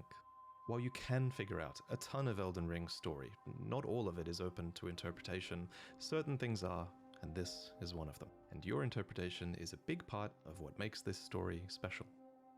At any rate, the union of Radagon and Marika seems to be a union of two fundamental opposing laws of the Golden Order. So not only could they mentioned these potentially laws be earlier, the same actually. person, There's the they law end up of having causality, children and together. Marika is an agent of cause and effect. And there's the law of regression, as Radagon is a character who aspires to be complete and regress together. So I have a theory that forcing these two beings that represent these concepts together would have corrected Marika's deviance. But even so, she was imprisoned in the Erd Tree for the crime of the Shattering. Marika's trespass demanded a heavy sentence. But even in shackles, she remains a god. How does that even work? I don't know. The conjoined Radagon and Marika even had two demigod children of their own, Mikola and Millennia. These two children were born afflicted. Mikola was cursed with eternal. Mikola is the main point, I think, of gonna be the DLC, the video that we were just watching before. That's this Mikola, the child of Radagon and Marika. Childhood, and Millennia harbored a horrific rot within. Even so, these two children were both chosen as Empyreans. They're both cursed. She has the curse of rot, and then he has the curse of like youth. Immensely sacred beings and eligible to inherit godhood from the Greater Will. Perhaps the Greater Will was just desperate to find a worthy successor, and indeed in the Shattering War to come, many would try to claim the shards of the Elden Ring, and they would try to take the throne, including, of course, the Tarnished, who returned from their long march at long last, which we'll talk about in the next main lore video.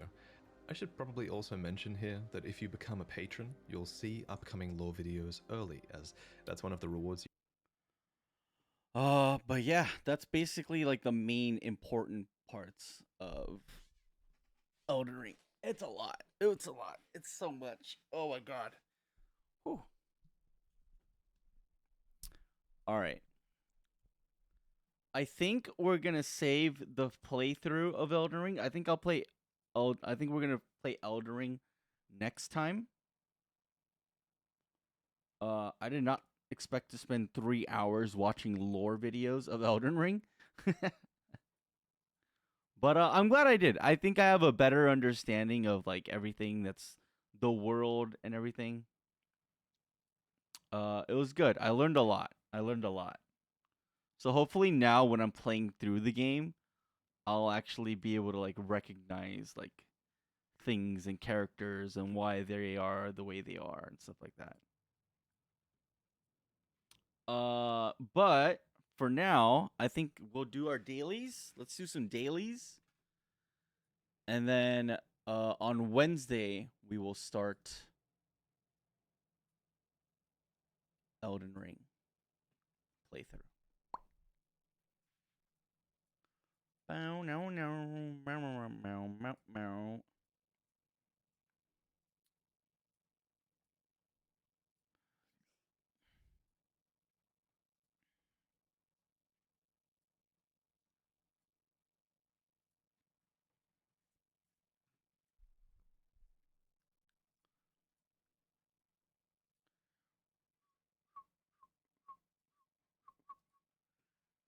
All right, Wordle. Let's get it. Boom. Okay, poggers. I love that. Okay. An I and a U. An I and a U. What about something like fuck. It's either gonna be like fungus. Fungi. Ooh, fungi. Oh, interesting. Okay. So there's an N here, there's an I here. I think it's NU something I. Or maybe N is at the end. It might be, it's this, IN. Ruxin, Rubbin, Rupin, Rullin, Lupin, Lumin. Lumin? Is that a word? Lurin. Lupin is a name. Oh. Okay. Okay. Okay. So Burin? Reuben. Oh. Oh shit. Oh shit. Ah. True.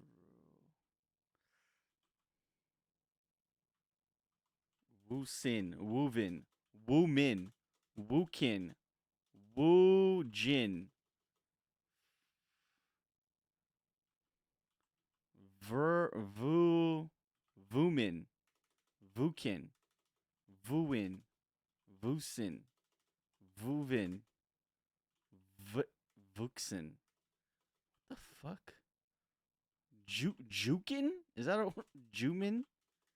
Jewin, Juvin, Juicin, Juxin.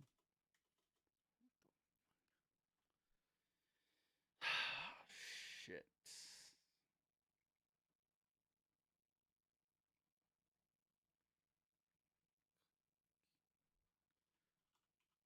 Cookin.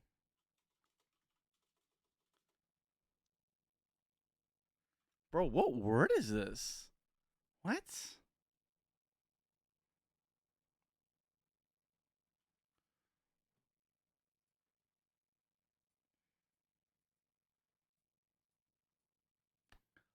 Hmm.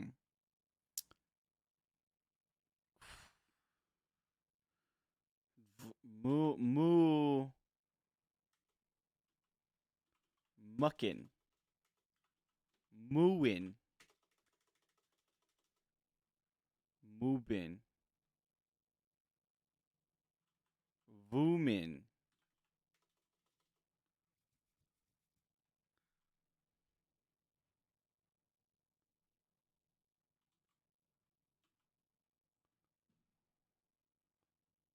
Woozin. Wooin. Woojin.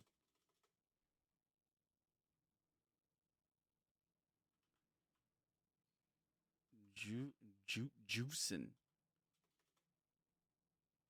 Juvin. Juvin? Juvin.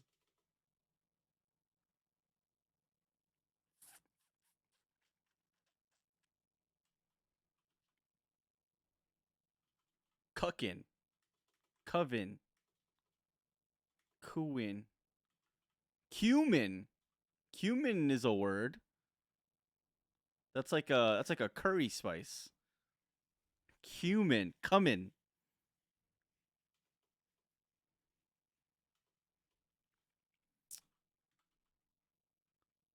Muck. Muckin. Mucin? Is that a word? Mucin.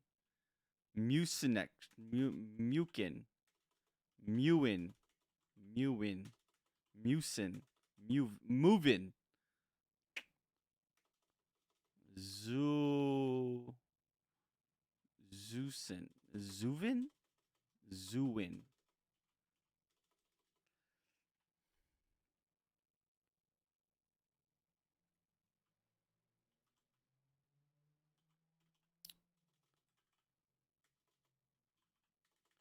I mean,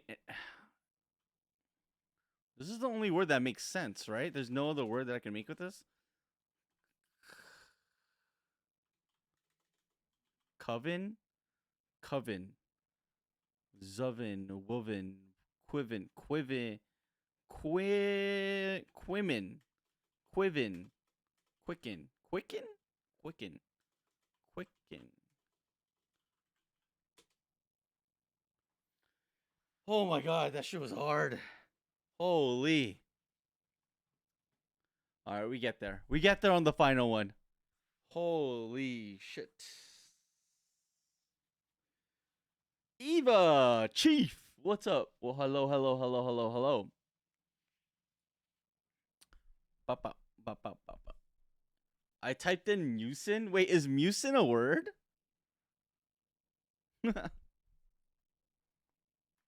All right. Pokedoku. Final evolution dual type. Pidgeot. Final evolution steel type.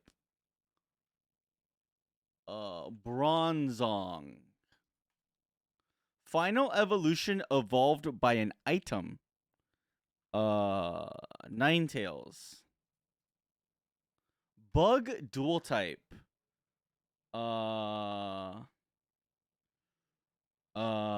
Bug dual type. A Scolipede. Bug and steel type. Durant. Bug evolved by item.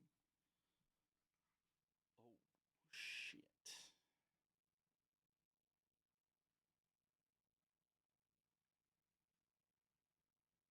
A bug type that evolves by an item? Is there such a thing?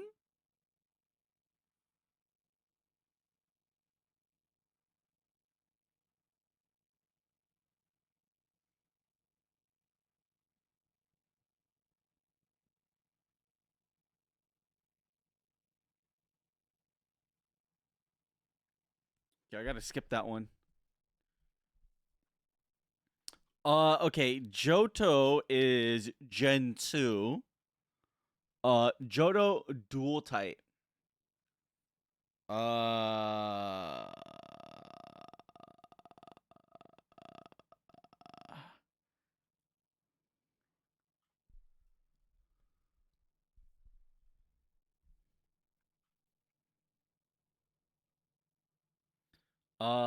Fuck, why am I blanking on this? Uh,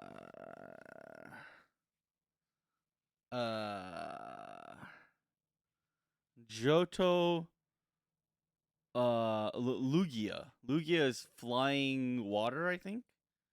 Okay. Johto steel type. Steel type were introduced in, I think Steelix?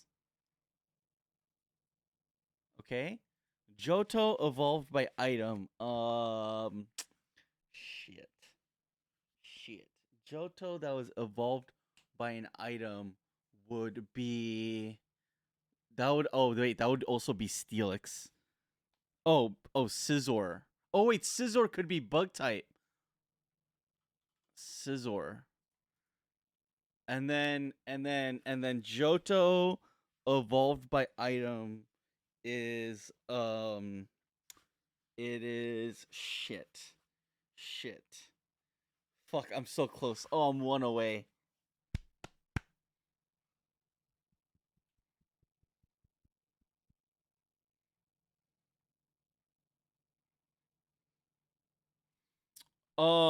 Blossom?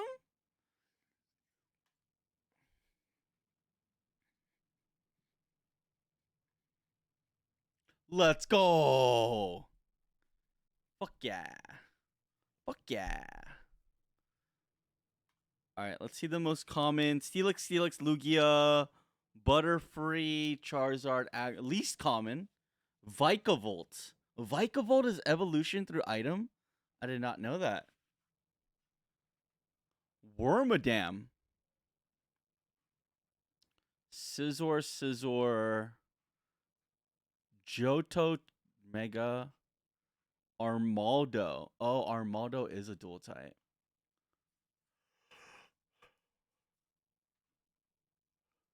Oh, Porygon 2. Yeah, that's true. That's true. All right, Contexto. Oh, shit. Oh, shit. I'm on fire. A stove. Soup. A pot. Fryer. A stove. A kitchen. A stove. A stove is a you you cook. Oh, I already did cook. Stove. It's in. I already did kitchen, oven, stove. Uh, wood, fire. Oh no. Oven. Already did oven. Hmm. Stove.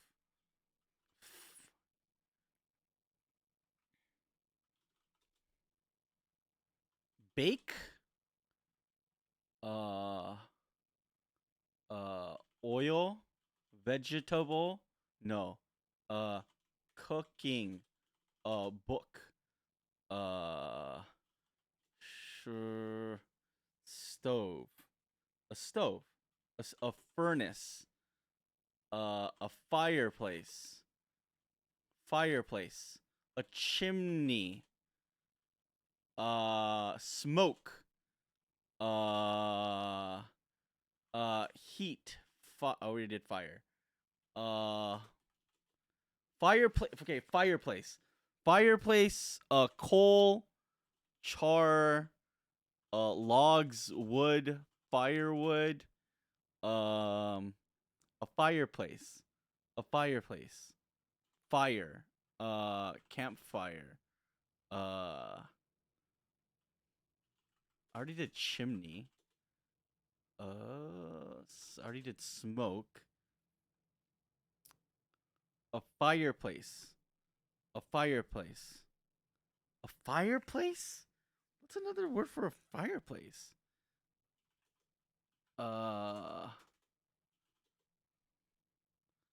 Fireplace. Stove, mantle, fireplace. Uh,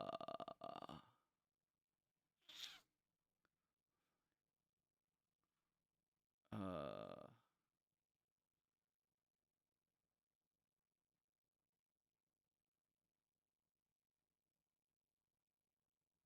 what the fuck?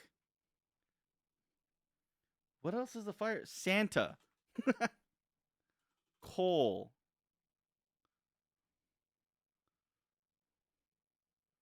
Flame, no. Candle, no. Log, a log. Wood. Burn. Burning. Kindle.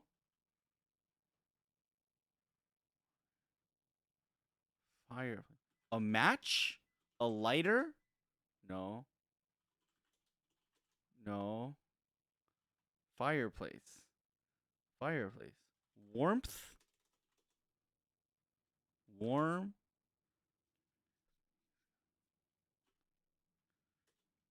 Uh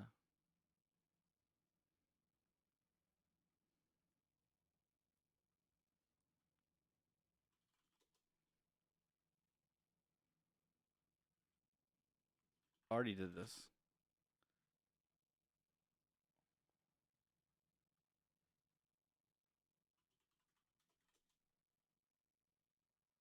Heat?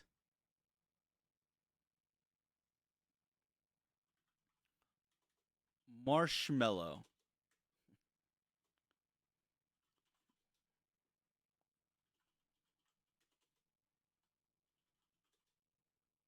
Uh a bonfire? No.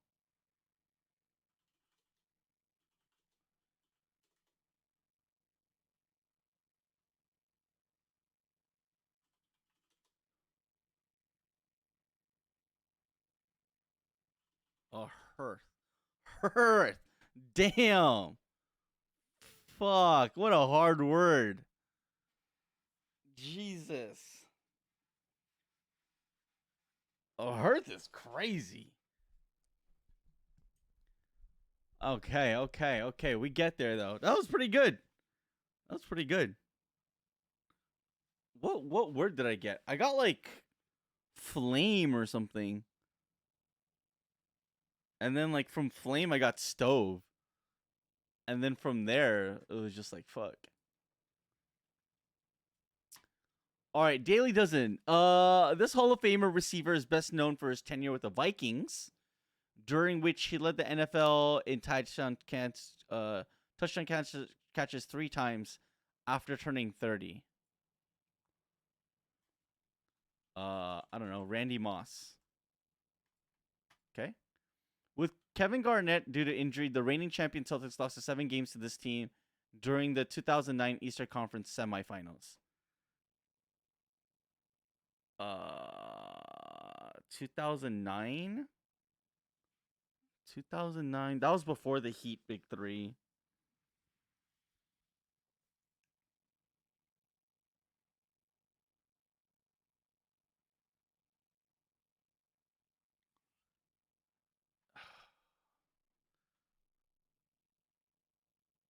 I forgot who won that year.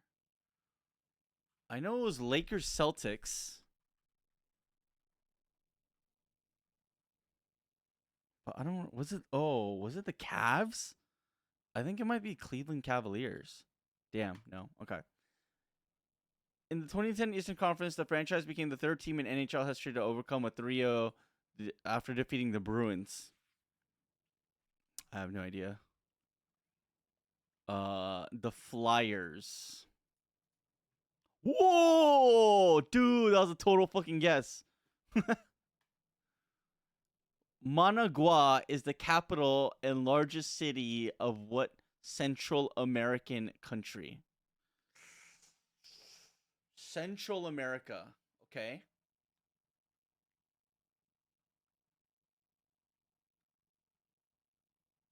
I don't know. Managua. Managua, Central America? Central, I don't know, Panama. Fuck. Okay, it's definitely Rosie O'Donnell. I don't know who the guy is, though. Who the hell is the guy?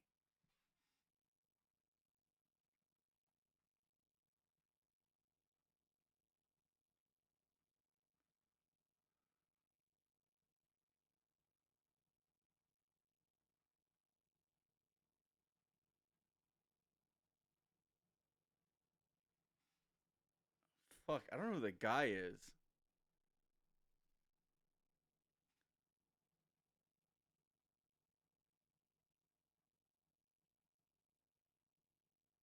Like Matt Damon or something?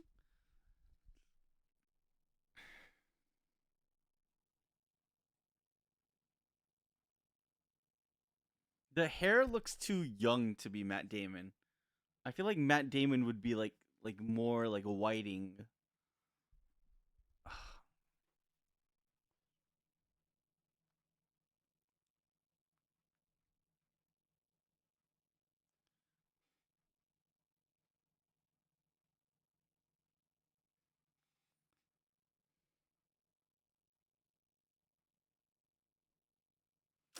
Fuck, I have no idea. I have no fuck it. I'm just gonna go Matt Damon. I have no idea. Oh shit, it was Matt Damon. Fuck. Oh, heck yeah. All right. Pog. Founded in 1982, this chain has a full-service restaurant, bar, video game arcade, referred to as the $1 Million Midway, where customers use power cards instead of tokens. What is the $1 Million Midway? What the fuck does that mean? Where customers use power cards? Is this Dave and Buster's? Oh, it is Dave and Buster's. I've never heard of that phrase, but all right. Including a Golden Globe Best Actor, this actor had the leading role of Jake Peralta on the network comedy. What's his name? Adam Samberg. Isn't his name Samberg? And Andy Samberg. Charlize Theron won an Oscar for her portrayal of serial killer Eileen Wuornos. This was called Monster. Really good movie. I'll tell you what I want, what I really, really want. So tell me what you want, what you really, really want. Are lyrics from what 1996 Spice Girls song? I'll tell you what I want, what I really, really want. Can't tell me what I want, what I want. Uh, fuck. How does this song go? What's the name of the song?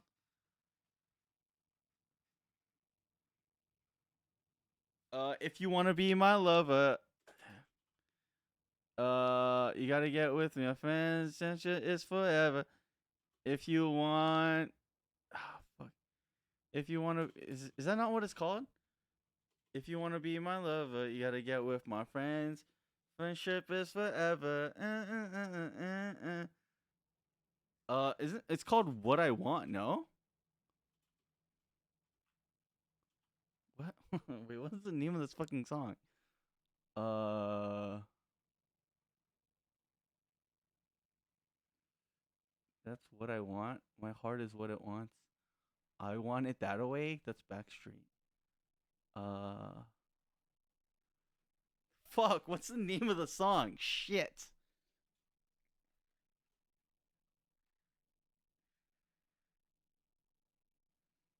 Is it want to be?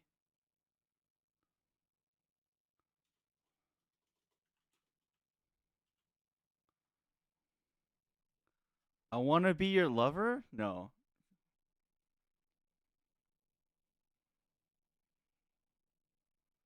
Where I want to be.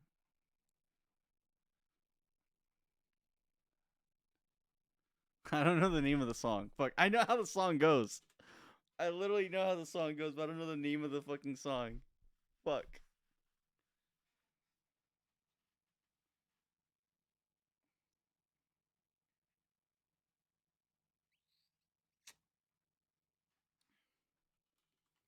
I don't know. I'm just gonna guess I wanna be your lover. Shit. Okay. NFL team was Chris Carter. Never would have gotten that. Orlando Magic. Dwight Howard, of course. Because then Dwight Howard goes on to play the Lakers. Fuck. Nicaragua. Never would have gotten that. Wannabe. Okay. Okay. Yeah. Yeah. Yeah. Yeah. Something like that. I knew it was something like that. I feel like this should be a dub. Cause like, I mean, come on. Come on.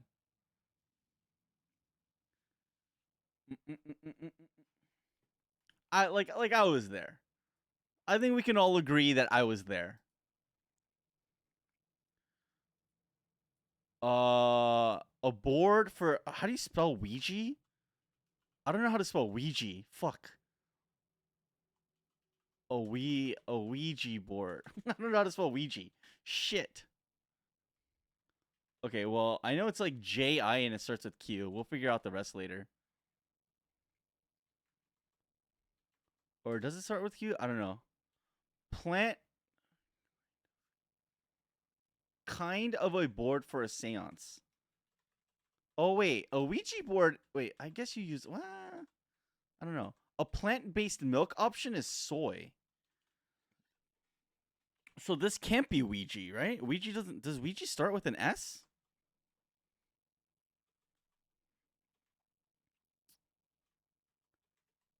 Meters, miles, millimeters, I believe is oh, it's not metric. What's the other one? I don't remember. Okay, we're gonna building an add-on. Building an add-on. Info accompanying an artist's name on a museum plaque. What? Info accompanying an artist's name. Record sales a years. Be a tattletale. Blank as a flux. Fuck, this is sly. Sly as a fox. Jelly. Jelly. A figure skater's leap. Where they go like that thing? I don't know what the fuck that shit's called. In Intel. In Intel. Would a file marked top secret may contain intel?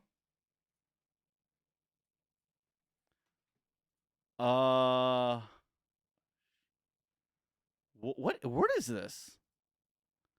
Okay, maybe this is an I. An S blink. Unless this one isn't soy.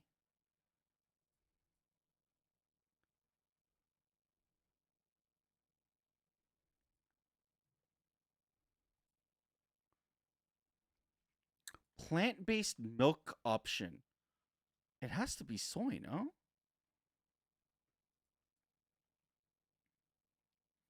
Be a tattletale. To be a tattletale, you are being tell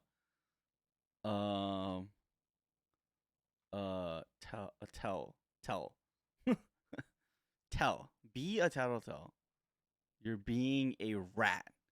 You're being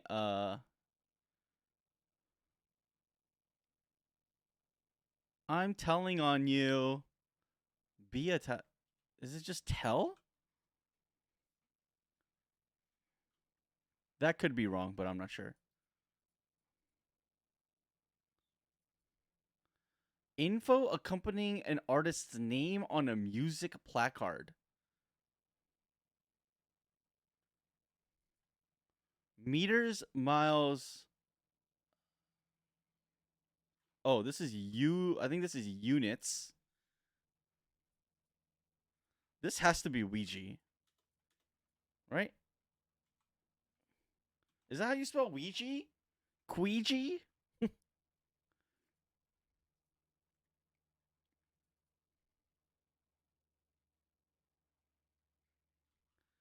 Is this annex? Oh, wait, no. This is Axel. A figure skater's leap? Title. Okay, okay. We're close. We're almost there. I think this is wrong. A quat? What the hell is a quat?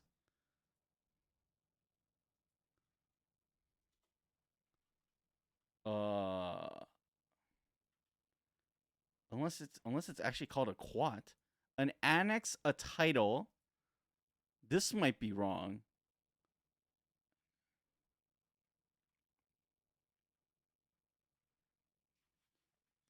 Meters, miles. Ouija. Isn't this isn't this I? Ouija? Ouija board. But then this doesn't make sense. A triple axle. Axle makes sense. Jelly, Intel, units.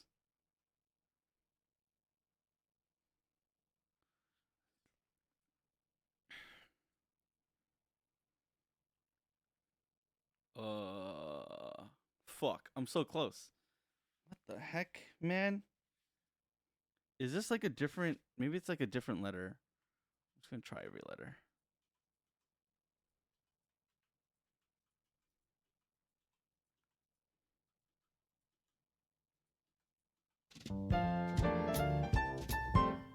Oh, it's Ouija.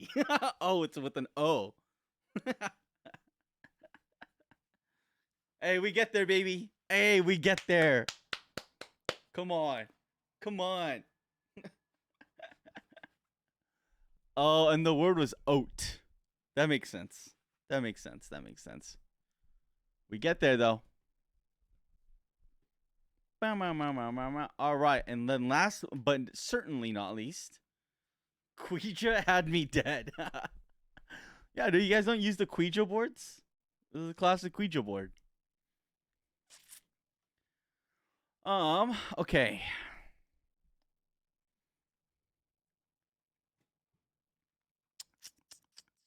Pig hair, duck, and bunny?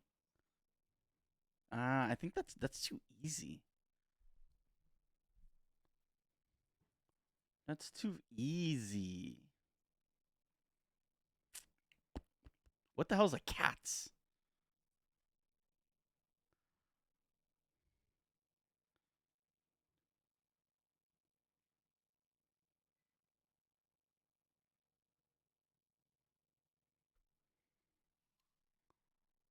Huh. Tag, hide and seek, duck, duck, goose, and dodgeball? Or is there a game with hop? Bunny hop.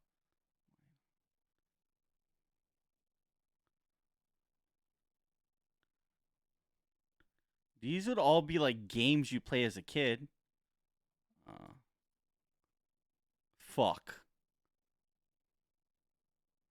Oh, that's interesting. When I did this, it didn't say one away. But when I did this, it said one away. So dodge is definitely one of the words, which means one of these three aren't the word. And hop is definitely not in it. That's interesting. Tag, hide and seek, dodgeball.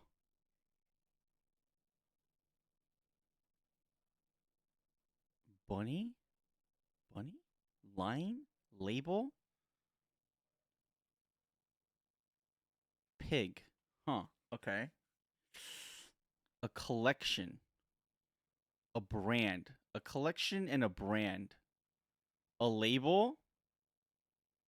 Okay, so I think collection, brand, label, and line. Okay, designer, sure. What is a cat's? I don't know what a cat's is. Martian. Martian. Grease. What does grease have to do with anything? Cats.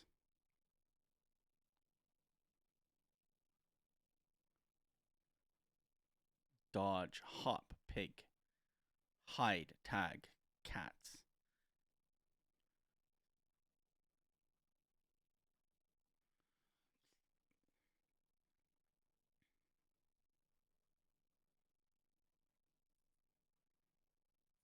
Grease. Where does grease fit into this? Grease. To maim something is to like injure something, right? Like you maim them with a spear.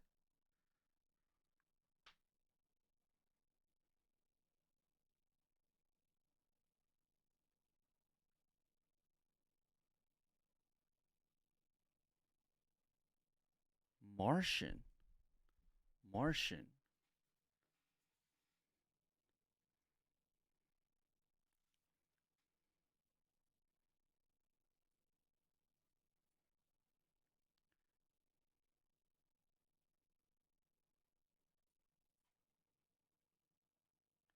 Playground verbs. Okay. Okay. Yeah, we get there. Cats, pig, hare, bunny. I mean, pig, hare, duck, and bunny are all like animals. Could it be that simple? No. Okay. Okay. One away. So three of these are right. One of these are wrong.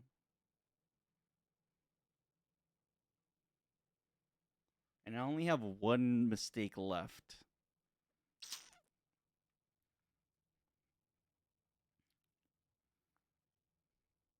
Tortoise and the hare. A duck, a bunny, a pig. A hare and bunny are pretty much the same thing.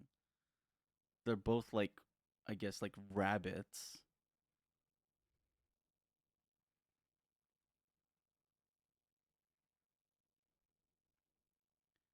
Maim.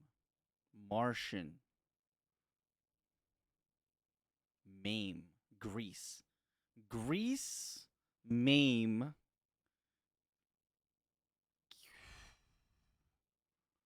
I don't know. What is cats? What the fuck is cats? Martian. Maim. Maim. Grease. Greece. Like Athens. Athens, Greece.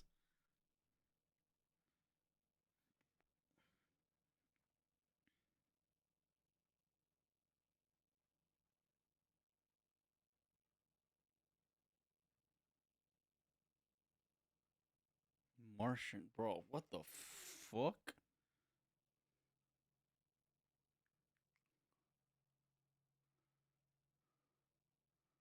Three of these are correct, but one of them is off. What is the one that's off? Hare, bunny, duck, pig. Okay, what do three of these have in common that one of them don't? Well, a duck is an aquatic animal, technically, I guess. A duck lays eggs. Uh,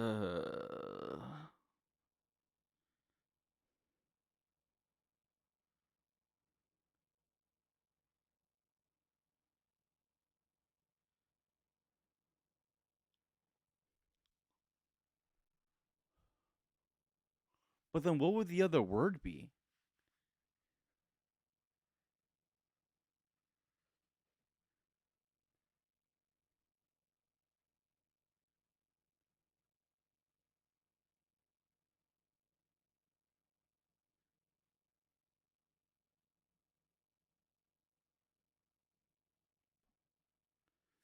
I have no idea.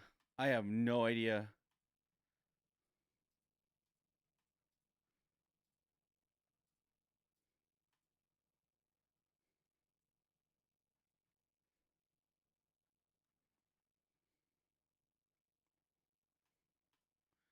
YOLO.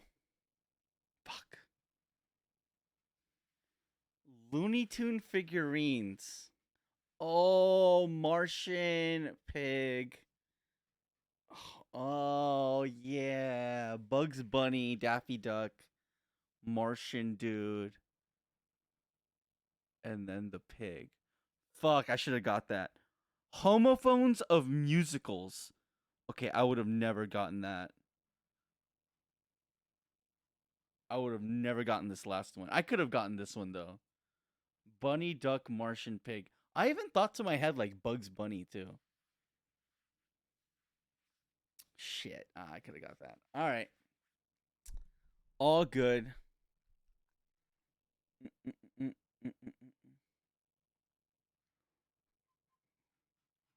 All good. All good. All right, chat. I'm gonna call it there for today. Thank you guys for coming. Next stream, probably on Wednesday, we will be starting Elden Ring with all of the knowledge that we have within our brains. So hopefully the game makes a little bit more sense. But until then, everybody, thank you guys so much for coming. I appreciate you. Hope you guys all have an amazing rest of your night. And I'll see you guys all next time, all right? Goodbye. Goodbye, goodbye, goodbye. Thank you guys for coming. See you later, everybody.